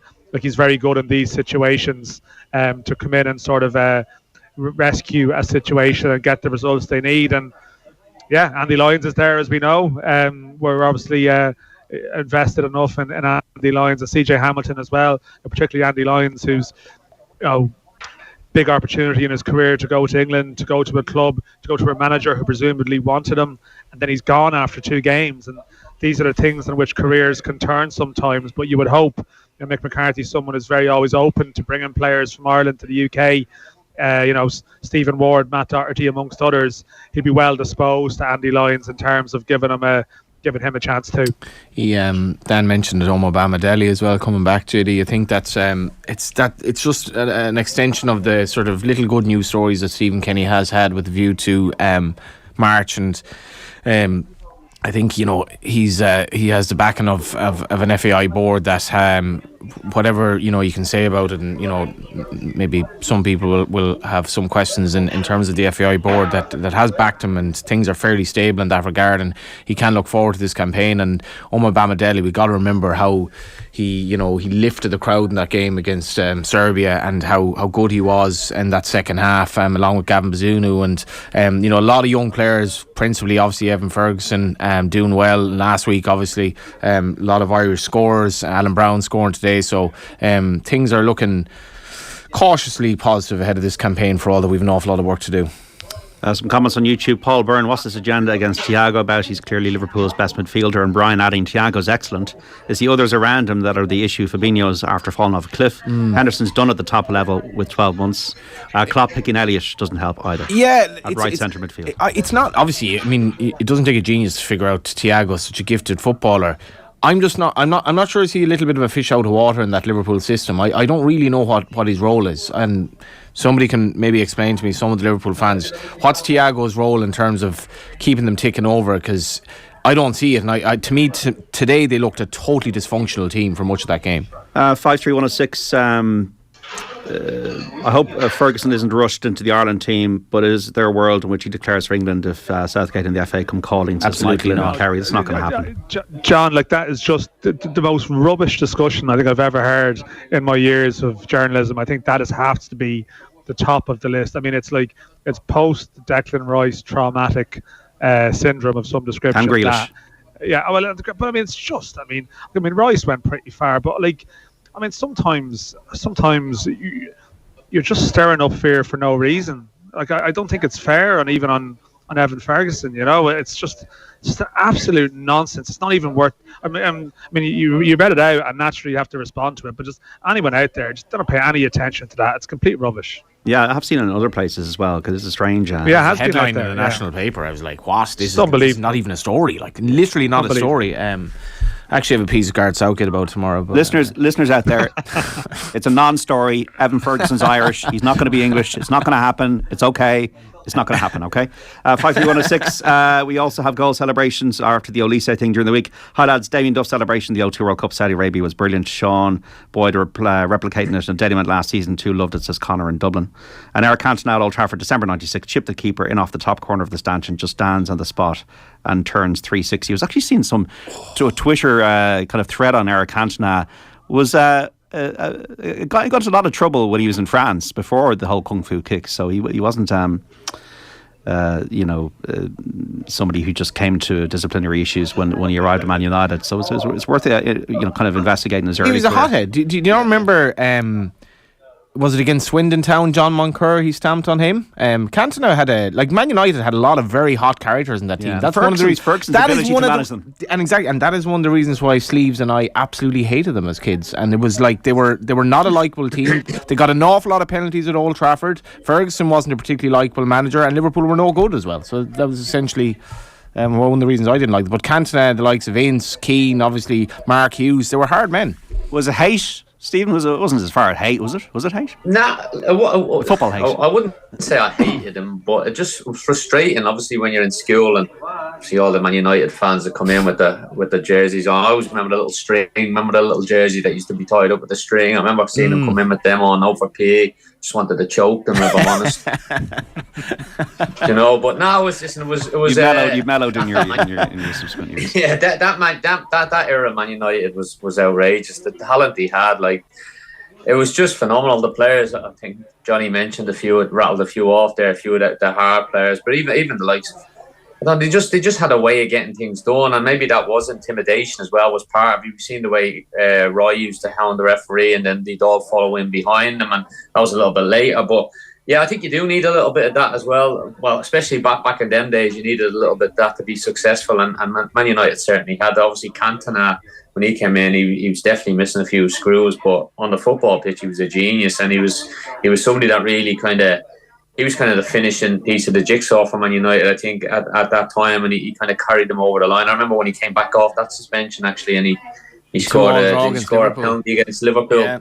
Yeah, I remember that day. Well, Liverpool gone 2-1 up sleeves. Sorry? Liverpool went ahead in that game, and of course Cantona had the last laugh. Yeah, he came on, he scored a penalty, and then he obviously stood up, and he swing around the pole on the board or something like that, and stood up. But listen, it was a great rivalry, just the fact that Liverpool never won anything. But again, it looks like it's starting to kind of, if you're looking at the two teams now, it's starting to go in that Man United direction again, which we'll see what happens. But I think Ten Hag should be given great credit for the way he's kind of torn things around. That era as well, JD, sorry to interrupt, that era, you got to remember after Italia 90 and sort of US 94, and I was a kid growing up, and I think a lot of people that listen to our show regularly would be of a similar-ish age to us, like late 30s, early 40s, where they remember how massive the Premier League became, and how if you were a kid, here we go, this is it, and the rivalry between my friends and I in Newbridge, County Galway, where we would even as 12-year-olds, we'd go to the local pub, because that was the only place we could watch it, drink cans of Coke and watch Liverpool Man United, and it was a serious rivalry. I will definitely go as far as say I hated Man United as a kid.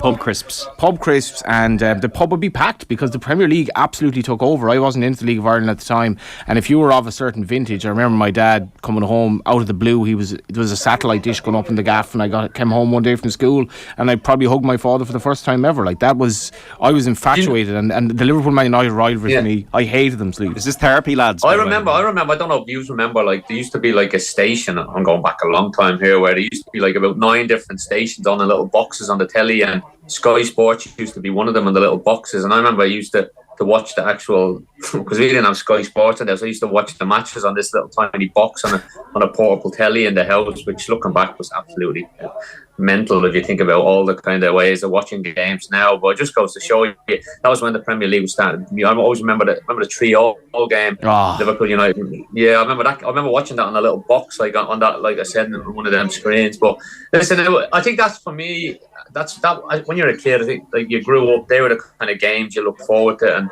again, I know John starts singing "This Is It" there, that song. That's just kind of, you hear that and you just think of your childhood. And it's great memories. And obviously, the game has moved on again. It's become this big commercially giant all across the world. Never mind just the UK and Ireland. And it's a game that just kind of intrigues everybody. But I don't think you can't really forget its roots, where it all began. I think that's why Man United were so successful, because they was the first team in the Premier League era that kind of carried the kind of baton for the Premier League. Sleeves mentions that'll always be one of my favourite sporting memories, was Liverpool coming back from 3-0 down against Man United. As much as Liverpool were shite at the time, basically. I mean, excuse your language. Excuse my language. Graham Souness had taken over. I've watched back highlights of the game in the past. They were so bad defensively, it was unbelievable. But you remember Neil Ruddock, who was practically borderline. There's the Irwin free kick in that. Irwin free kick went 3-0 up. Could have been more. Nigel Clough got 2 goals. But you got to remember as well, Judy, that was the day of the old cop, so it was they were terracing. They were primarily British or Irish players, and the globalisation and the massive money hadn't really. And as much as I was a kid and it probably made no difference to me, it was a different game back then. It was a working class game, and I mean tickets for that game were probably very affordable, even for somebody working class in Liverpool. But I'd always have great fond memories of that. As much as I guess I got into the League of Ireland after. West Ham 2, Everton 0, Southampton 0, Aston Villa 0, Leicester 1, Brighton 1, Bournemouth 1, Nottingham Forest 0 in the Premier League in the second half. And Dan, Man United and Arsenal is just as big a rivalry in ways for the fans of those clubs about the Wenger and Fergie era, and we've got a really good one tomorrow. Yeah, I was actually just last night. It was when you flick around Sky Sports, and they were playing the full 90 minutes of an Arsenal Manchester United game in Highbury. And it was 2-2 after an hour. And actually, to be honest, I switched over. I'm not sure how the game finished, but was that a game Manchester United won 4-2? I might be that game. I'm not sure, but it sort of was striking. A, just watching Highbury, but B, even just trying to, what's the level of this game like? Relative to what you watch now. And it's still like it was a bit of a patched up Manchester United team in some areas. Gilles Grimandi playing at the back for Arsenal, and there was sort of it was decent, you sort of, and like that is, I think that is the era where you remember Manchester United and Arsenal. I know for some people going back in time to the 70s, and there would have been a little bit of the movement between the clubs, and there would have been a couple of big games then. But I suppose when you think of that rivalry, you think of the late 90s and early 2000s, really, don't you? I mean, even the era you're talking about there, that's like the first wave of the Premier League, and it's like the second stage was the Arsenal Manchester United one, where it sort of started to elevate to another level with the Wenger against Ferguson, and the sort of the tension and the definite hatred that exists between players of those clubs, it's strange that it's become a relevant game again. I was only thinking earlier, because I was at the AGM, so I didn't see Liverpool-Chelsea, but I remember at the start of last season there was a Liverpool-Chelsea 0-0, where I think with Chelsea down to 10 men at half time. I think it was a Saturday evening game. Was it 2-all? Was it 2-all? No, I think it was 0-all. I think it was 0-all. Chelsea still 0-all with 10 men. But Thomas Tuchel was the manager, and it sort of felt like this was a really big, relevant Premier League game. And now Liverpool-Chelsea today didn't really feel like that, in the sense of like it's, what it means at the top of the table, and Arsenal Manchester United is back as a game of real substance, and I think it's a good thing, really, isn't it? And there's it's easy to sort of engage with the story of both teams now. I'd prefer Man United than Man City to win the league. Like, even as a person who, like, the Liverpool Man United rivalry was all that I was brought up with. But right now, what Man City stand for versus what Man United have kind of gone through, probably be slated for this. But I've no love for this Man City project whatsoever, and I think this is quite a likeable Man United team. Yeah, I really don't like Old Trafford. Don't like Old Trafford. No. Sleeves, what are you having? Man City or Man United? Who would you prefer? Well, he's a City man. He's a City man. Yeah, obviously Man Man City. Obviously. Yeah, Man City 100%. Like, again, it's Man City. I still have a soft spot for Man City. I think it's changed a little bit over the past. Well, since I was being at the club, obviously in the academy, and then in around the four. I think it's changed hugely. I think even the support base has changed a little bit. There's a lot of younger fans. Maybe I remember going to Main Road, and like it was like, if anything, I always remember being a very passionate, noisy ground, and everybody, the excitement in and around the ground, around kind of Moss side. We'd play our academy games kind of not too far up Platt Lane from Main Road, and we'd walk over with the fans, and it was a great buzz. Whereas now there's this kind of sense of entitlement about City. But I'm sure they went through a long time of suffering, Man City. When I first went over there, they were kind of lingering in League One when I actually first put pen to paper for Man City. So the fact that they're kind of a big powerhouse now, the supporters deserve it, but I do think, going back to what Pep Guardiola said, I think the fans are maybe just a little bit, the expectancy is always there now, and they maybe don't get as excited as what they should. They've bought success, let's be honest. They've completely bought success, and that's... Well, it's still success. You still have to win.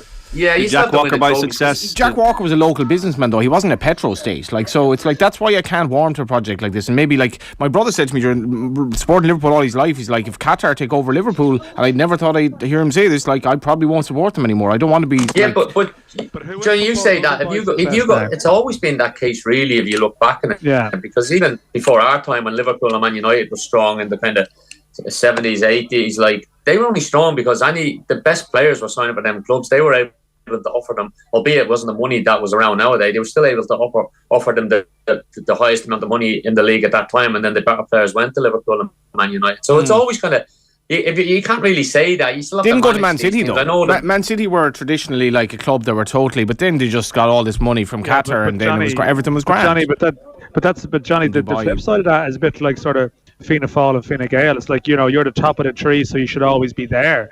Now obviously the Man City one is like it's because where the money is coming from, and it's a little bit more sort of unsavoury. And the Newcastle one is bringing things up a notch as well. But I do agree with Sleeves. Okay, I mean, Liverpool and Manchester United, in some ways, Liverpool had the boot room, and Manchester United, they had home-produced players. You go back over a period of time, and the clubs have great tradition. But a tradition doesn't win you trophies, doesn't sustain you up there. And the idea of someone else buying into it isn't really such a bad thing in the sense that, that's the Premier League. That's what it is. It's just where the money is coming from. That's more of an issue. But it's not as if just because you're a big club, you have a divine right to suddenly be up there, and Man City just shouldn't be. Man City had success at a point in their past too. So it's not as if everything should just freeze at one point and they are your big clubs and that's it.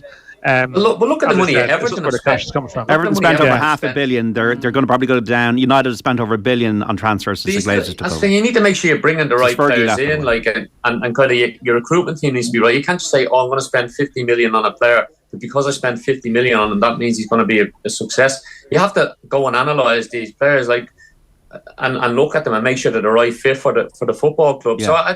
So I do understand Man City are a powerhouse, but you still have to get a manager in there to manage the ego, to kind of manage the rotation, to keep players happy, to keep them hungry. Because no matter how good you are, if you lose confidence and you're not playing regularly, that hunger might go. So no, I think you're being a little bit harsh on City there. There's got to be a lot of fans, Man City fans of our age and older, who would pine for the days in Man Road when it felt like their club rather than this, even though they've had all the success. That might sound ridiculous, but success does come at a price. Well, I do get your point that they are owned by a entity that is bought the club for geopolitical reasons. Yes, the same reason as the Newcastle ownership has happened. Were they born, the same reason why Qatar got the World Cup. Yeah, were they born in Arabia with this dream of taking over Man City? Absolutely not. If you're a Man City fan all your life, that's something that's really in you, that's so deep. You could say the same thing about the Glazers, about the Fenway Sports Group. Did they have a dream of buying Liverpool? They did it to make money. So that's the other end of the capitalist kind of football system, that they did it actually to profit, whereas they're not doing it to profit. They have so much money, it doesn't matter. It's geopolitical reasons. But it's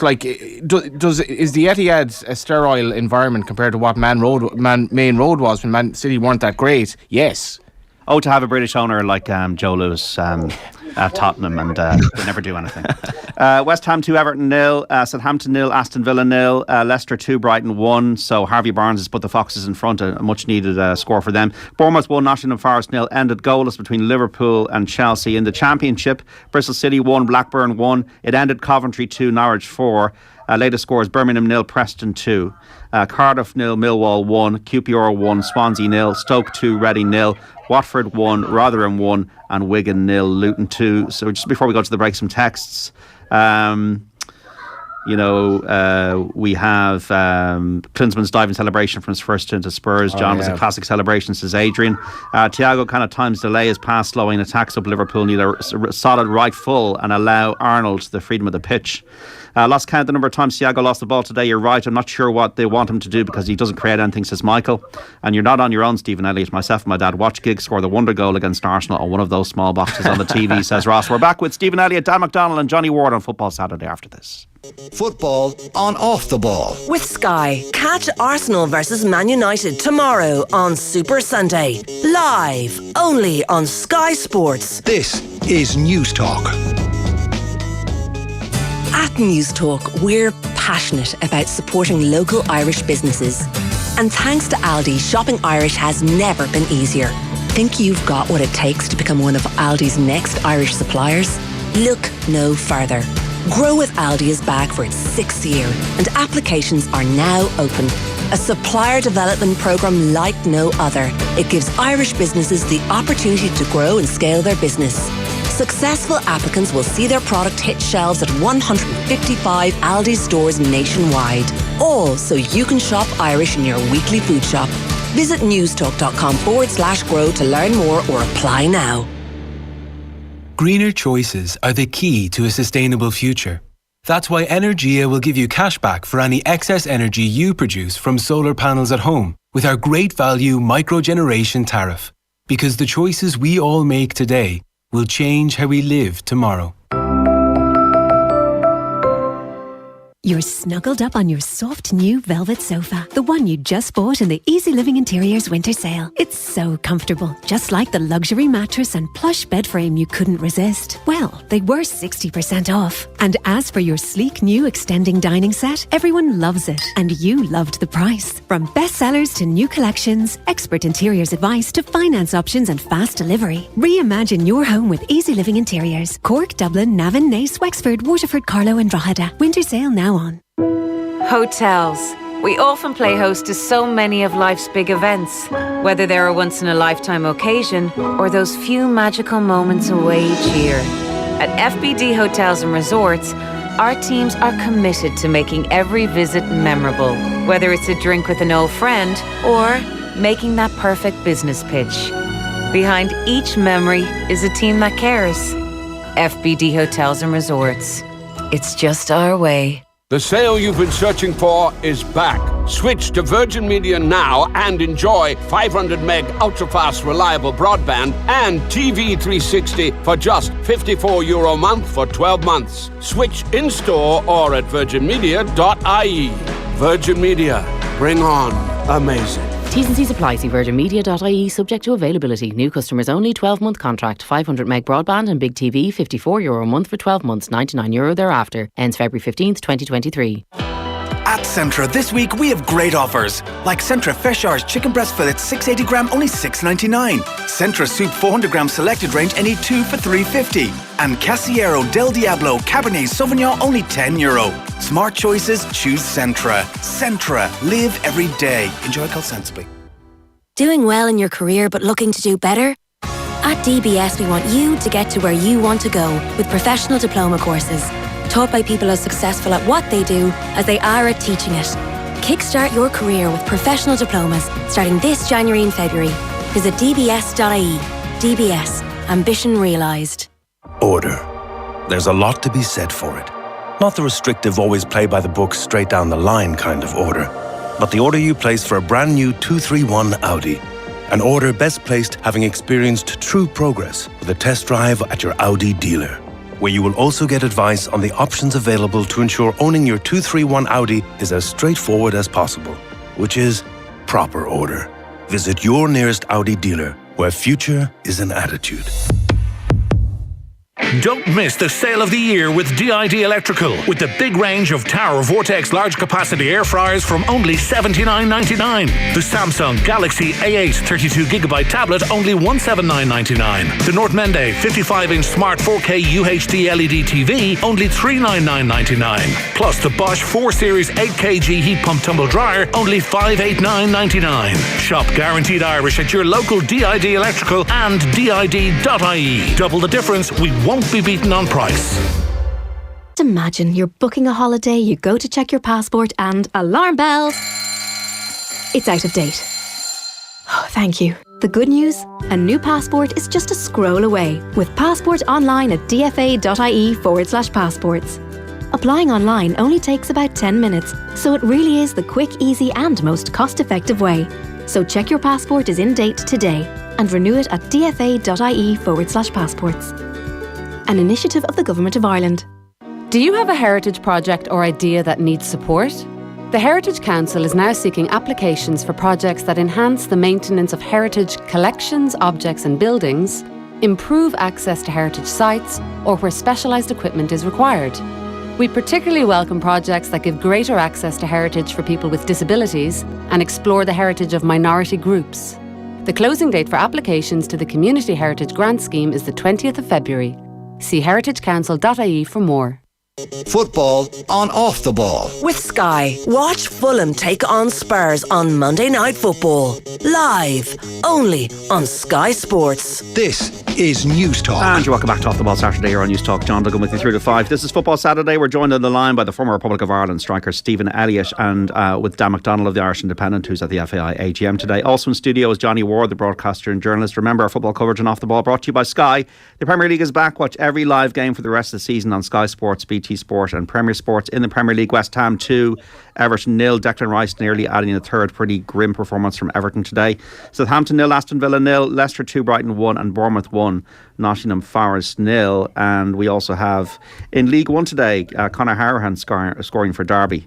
They lead Bolton by 2-0 in League 1. So that's the latest what's going on. In terms of the rugby, Leinster now behind Racing 92-10, Leinster 7 in that match. So we'll keep you right up to date with that before the end of the show. Text in on 53106. Nothing worse than listening to a lot of Liverpool fanboys discussing how other teams have bought the league. The sense of entitlement is with Liverpool and no other team. Change the tune, says one of our texters. Well, you could listen to me talk about Spurs for 2 hours and never listen again. 53106. Why isn't anybody talking about Newcastle? Well, they're playing at 5:30 away to Crystal Palace, and they are unchanged from the win at Fulham, or against Fulham last week at St James's. So Crystal Palace making 4 changes from the draw against Man United. Joel Ward, Eberechi Eze, Jeffrey Schlupp and Jordan Ayew coming into the team. I believe, Stephen, were you on Radio Newcastle or something yesterday talking about Newcastle, were you? Yeah, I was on the sports show there that cover obviously the 2 big North East clubs, Sunderland and Newcastle. So yeah, I think the Newcastle fans are getting fairly excited at the moment up there. They're talking about Champions Leagues and winning Premier Leagues and all sorts. So you get a bit carried away.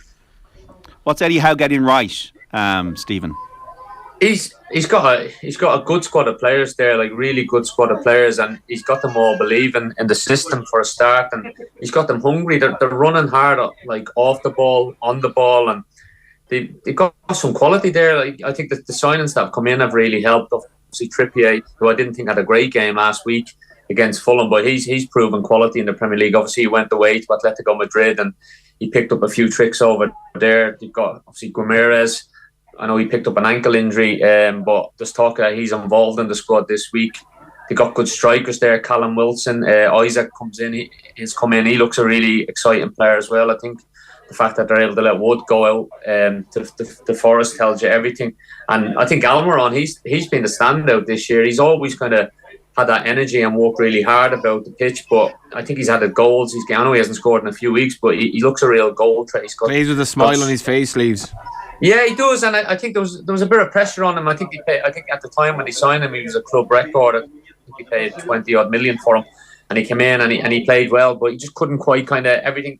He was an early man for the first kind of 18 months, but now he's starting to kind of add in product to his game, and he's infectious as well. I think the way he plays, he makes other players want to work hard, but they've got a good solid unit at the back as well. Botman, the big Dutch. The big centre half, he's a good player, big strong boy. They got Dan Bourne playing left back, who's 7'7", and again they've got good threats in the box and both ends of the pitch, and yeah, they do. They really look like the real deal at the moment. And listen, we all know about the money that they're probably going to have over the next few years, so maybe the Newcastle fans have a right to get excited, but they're definitely genuine contenders for these Champions League places. When you watch them play, even in the game last week, I know Fulham missed a penalty, Mitrovic, when he kicked it twice, but I think Newcastle were good value for the money, and you always expect them, especially at St James's Park, to keep going right till the end. And yeah, it's a very tough place to go, especially when the crowd are buoyant and up for 50-odd thousand there, and they all go bananas every week. So they'll.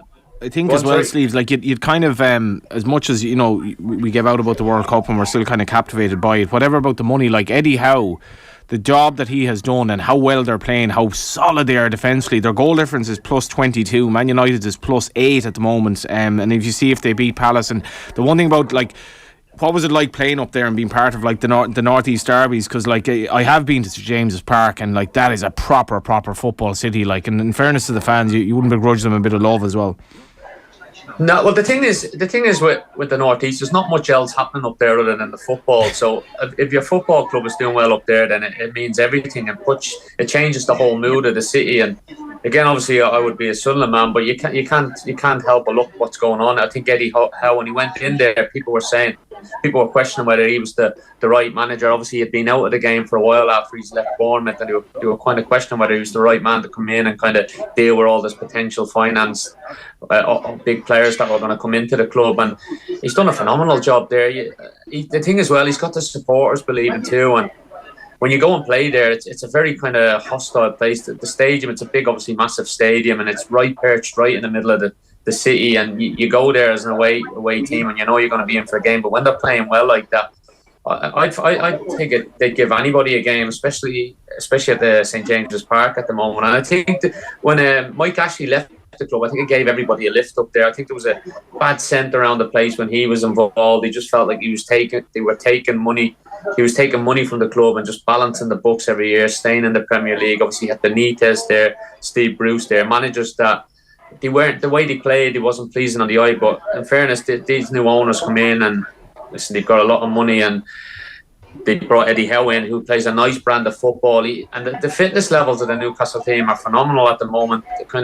They press high, they get the ball back quick, and they get in the opponent's half really quick, and they're very hard to play against. And if they win again this evening, then you can't deny that they're definitely in with a Champions League place. I don't think they've got enough to go and challenge the kind of top two, but if you're Chelsea and Liverpool, and obviously you're looking at even the likes of Newcastle, and you're thinking, can we even catch them? Do you know? So again, all credit to Eddie Howe. And there's a big pressure on him up there as well, and he's managing it really, really well. And I think he's got a great kind of. He's got great way of speaking with the press as well. He never gets too carried away. And as you can see, I don't know if you see the pictures that have been posted by the Newcastle players and staff after games. There's great camaraderie there. And as anybody knows, has been in a football dressing room, when the dressing room's good, then it often leads to big success on the pitch. Sleeves, do I have some memory of you scoring against Newcastle in a derby game? I think I scored there for Sunderland again, and it was a great. Listen, playing in the derby, it was a great experience for me. I was young at the time, and you're kind of travelling to the game, and it's mad.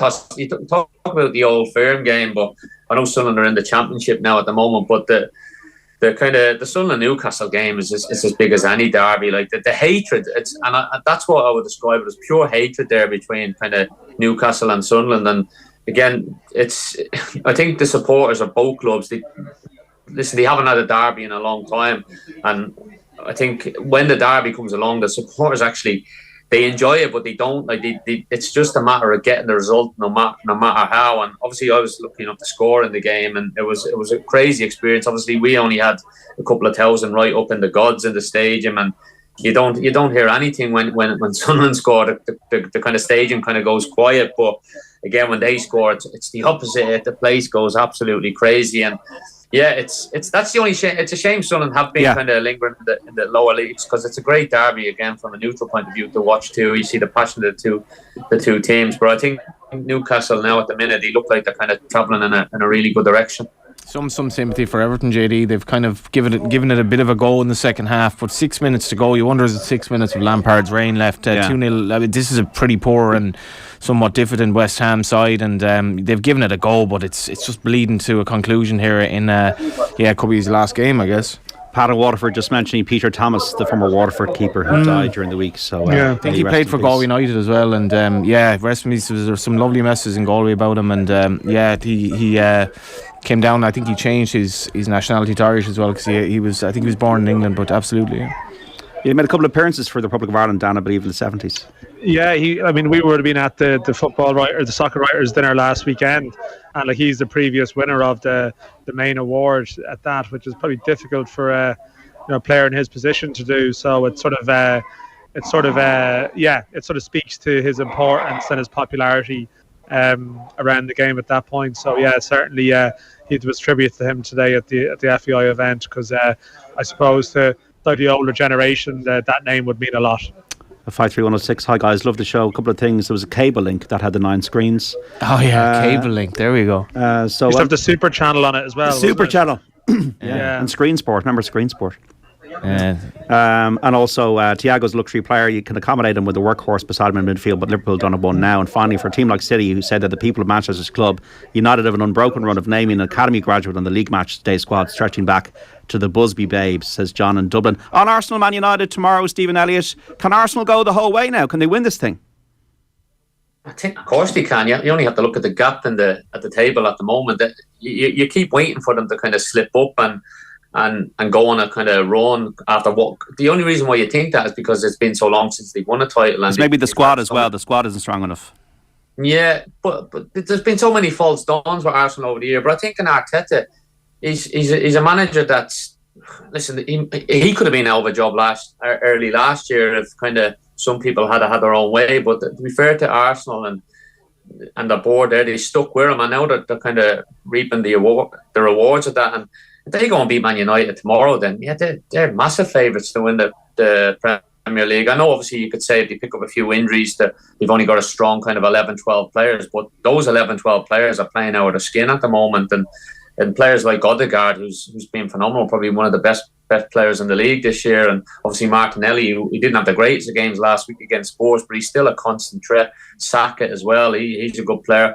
Partey in midfield, he's just letting the other two to kind of loosen their strength, like kind of go and express themselves and having the protection of him. And it's just a really, really strong team at the moment. Zinchenko at left back, he kind of brought that winning mentality from Man City after winning the Premier League. Obviously Jesus, who started the season really well, there was a little bit of worry with him getting injured in the World Cup, whether that would affect him, but it hasn't seemed to have a massive effect at the moment. And I just think winning the derby last week for them, obviously at Spurs, it'll give them another boost. And yeah, it's definitely title challengers. I still think Man City are going to go on a big run. You know, Man City are capable of going and winning kind of 10, 12 games in a row. Whether Arsenal can do that, we wait and see. But they've definitely got a great chance of winning it this year. And who could begrudge them after the amount of time they've had without a title win? I think yeah, last week was a big statement of intent, and I know Spurs are dreadful. Spurs were poor, but like Arsenal, as much as you know, Spurs sort of did okay in the XG in the second half to come into the game. Arsenal had them at arm's length. It's not even a thing. It's certainly not when you're 2-0 up and you're kind of controlling the game. But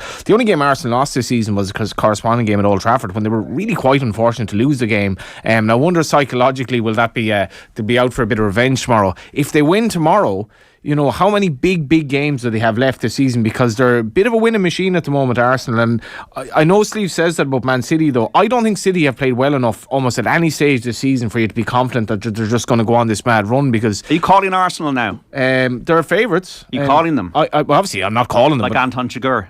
I'm gonna say they're favourites. And I think, you know, they only became favourites last weekend, but tomorrow's big. Yeah, I call Man City, but my predictions are notoriously bad. Dan, you calling it at the moment halfway through? In fact, it is only halfway through. I still think I have to go for Man City, but it is getting to that stage where I know Johnny talks about, you know, Arsenal have, you know, how many big games that they have, but I still think, yeah, they're a winning machine now, but they were surprising people as a winning machine. You know, becoming a winning machine with six games to go, and you're playing, you know, that relegation battle is going to be crazy at the bottom. I'm not sure if they've proven yet they can steamroll the games you think they should win. So I'm still with City, but I must admit, every week the sort of pendulum is swinging, and it gets to a stage where you think, I don't know, but I think even City's comeback against Spurs the other night is a little reminder of, yeah, they still have that gear they can find. So I'm still with City, but I wouldn't slag anyone for going the other way, certainly. Hugo Keenan has put Leinster back in front 12-10 against Racine, and also in the Premier League, Bournemouth won, Nottingham Forest won, Forest have equalised. Steve Cooper's really turned them around since he was given the vote of confidence, and Sam Surridge has got the goal, the equaliser there. 2-2 Leicester Brighton now. Brighton also putting one back, and Evan Ferguson, get in there. I was wondering, like, did he come on? Did he come off the bench? And I was called out, JD, by an unnamed League of Ireland manager for saying, will you shut up about Evan Ferguson? You're totally overhyping it. And Dan was there at the time, and he sort of said, no, you are right, but just shut up about it. You know, I was like, okay, you can't shut up now. Live on the radio here across Ireland on News Talk. Evan Ferguson 2-2. He's probably like jumping up the all-time Irish Premier League goal scorers chart now. Listen, that's great. I think the thing is, and Sleeves will know this as well. Like, Sleeves will know this, you know, very well. Like, it's so important how you manage these lads as well, and taking them out of the team sometimes. It's not a crisis, it's what you do. You give them the taste, then you sort of you take him out of the firing line sometimes and you phase it back in. But I think as well that says a lot about his character too, that I'm sort of chatting the benches, go on, make an impression, and he's doing it, and it's pretty good. 2 goals off the bench in the last sort of 5-6 games. It's just a shame I'm not there now for Johnny to invade my personal space. It's okay. I'm sure he'll invade mine. Yeah. Aston Villa have scored 1-0 away to Southampton. Ollie Watkins on the mark as well. Just want to ask you one question about United before we go. Wout course is a bit of a strange one. Rashford is flying. How do you see United at the moment? No Casemiro tomorrow, Stephen. Yeah, it was a very strange sign, and obviously he went to Burnley, never really done too much, and then he went away. But I don't know. I think he's a bit of a stopgap kind of signing. I don't think he's going to be at Man United for years. I might be wrong, but I just don't think he's what I've seen. I know he came on and scored them couple of goals against Argentina in the World Cup, but I just don't know. I don't think he looks like a Man United player. I think there was talk of Harry Kane going to Man United today in the papers. Whether I could see that happening now. I genuinely could see that happening. And if that happening, that's a game changer for Man United. But I just think it's a bit of a stopgap. But listen, he might be enough to kind of cement Man United in the Champions League places. I don't think Man United have quite enough to challenge Arsenal and City at the moment, but they're definitely going in the right direction. And Weghorst might just do enough to kind of carry them over that line and cement them in that top 4. Big Dundalk link in the game tomorrow, of course. Arteta played twice against Dundalk during Shane Keegan's kind of reign, and Weghorst was playing against Dundalk for AZ Alkmaar, muscled out of the way by Kieran Kilduff for that equaliser. And who knows? Weghorst, I think, it could be quite a clever signing for a bit of plan B in some of these games. Just to clarify before we finish, Shady, I have watched the Evan Ferguson goal illegally here, and it's a very good header. Rives into the box with a perfectly placed header. So there we go. We have to disassociate off the ball from any illegal activity. Yes, we absolutely do. But it's legal in whatever country this has been shown in. Okay, we're running out of time, and maybe it's a good thing. Dan McDonnell and Stephen Elliott, thanks so much, lads. Cheers, fellas. And Johnny, thank you. Yeah, I am getting carried away, JD. But when you haven't eaten for a coming month, off the bench to score is interesting. Yeah, twice. They did against Arsenal as well. Yeah, so you got to remember. So things are good, and let's hope he keeps it up. Matches into the closing stages: West Ham 2, Everton 0, Southampton 0, Aston Villa 1, Leicester 2, Brighton 2, Bournemouth 1, Nottingham Forest 1, Liverpool and Chelsea goalless draw earlier on in the Championship. Full-time Coventry 2, Norwich 4. Latest scores: Birmingham 1, Preston 2, Bristol City 1, Blackburn 1, Cardiff 0, Millwall 1, QPR 1, Swansea 1, Stoke 4, Reading 0, Will Smallbone on the mark there. Watford 1, Rotherham 1, and Wigan 0, Luton 2. Celtic beat Morton 5-0 in the Scottish Cup earlier today. Crystal Palace against Newcastle half-5 start. West Ham have beaten Everton by 2-0. How long is Frank Lampard going to be in that Everton job? David Moyes, a bit of a reprieve. Jared Bowen scoring twice. Got to leave it there, folks. Don't forget, Off the Ball back tomorrow from 1 to 7 here on News Talk. Going to be a great show. Full live commentary of Munster against Toulouse in the Heineken Champions Cup. Second half commentary as well of Arsenal against Manchester United from the Premier League. Also bring you updates from the All-Ireland Club finals and the Sunday paper review. Be sure to join us tomorrow for some great commentaries and conversation. If you missed any of the Saturday panel, looking ahead to Glen versus Kilmacud Crokes with Tony Scully and Conleth Gilligan and Enna Gormley, or the Michael Fenley interview, or any of Football Saturday with Stephen Elliott, Dan McDonnell and Johnny Ward. You can find a podcast of our content on the OTB Sports app, or be sure to listen back wherever you get your pods. Thanks so much for listening to us across the country on your radio here on News Talk today. We will speak tomorrow at 1. Bye-bye. Give him a ball and he out of grass. He'll give you a move for the perfect pass. Give him a ball and he out of space. He'll give you a move with godly grace. Rat-tat-tat-tat-tat-tat-tat. He's a nice young man. It's a lovely smile. He's a nice young man. It's a lovely smile. He's a nice young man. It's a lovely smile. He's a nice young man. It's a lovely smile. Stand a mile. Give the ball and he out of grass. He'll give you a move with a perfect pass. Give the ball and he out of space. He'll give you a move with godly grace. We're on Twitter. Just look for @NewsTalkFM for the latest updates. Hi, Catherine Tracy here. Do you need to relax and breathe and take time out?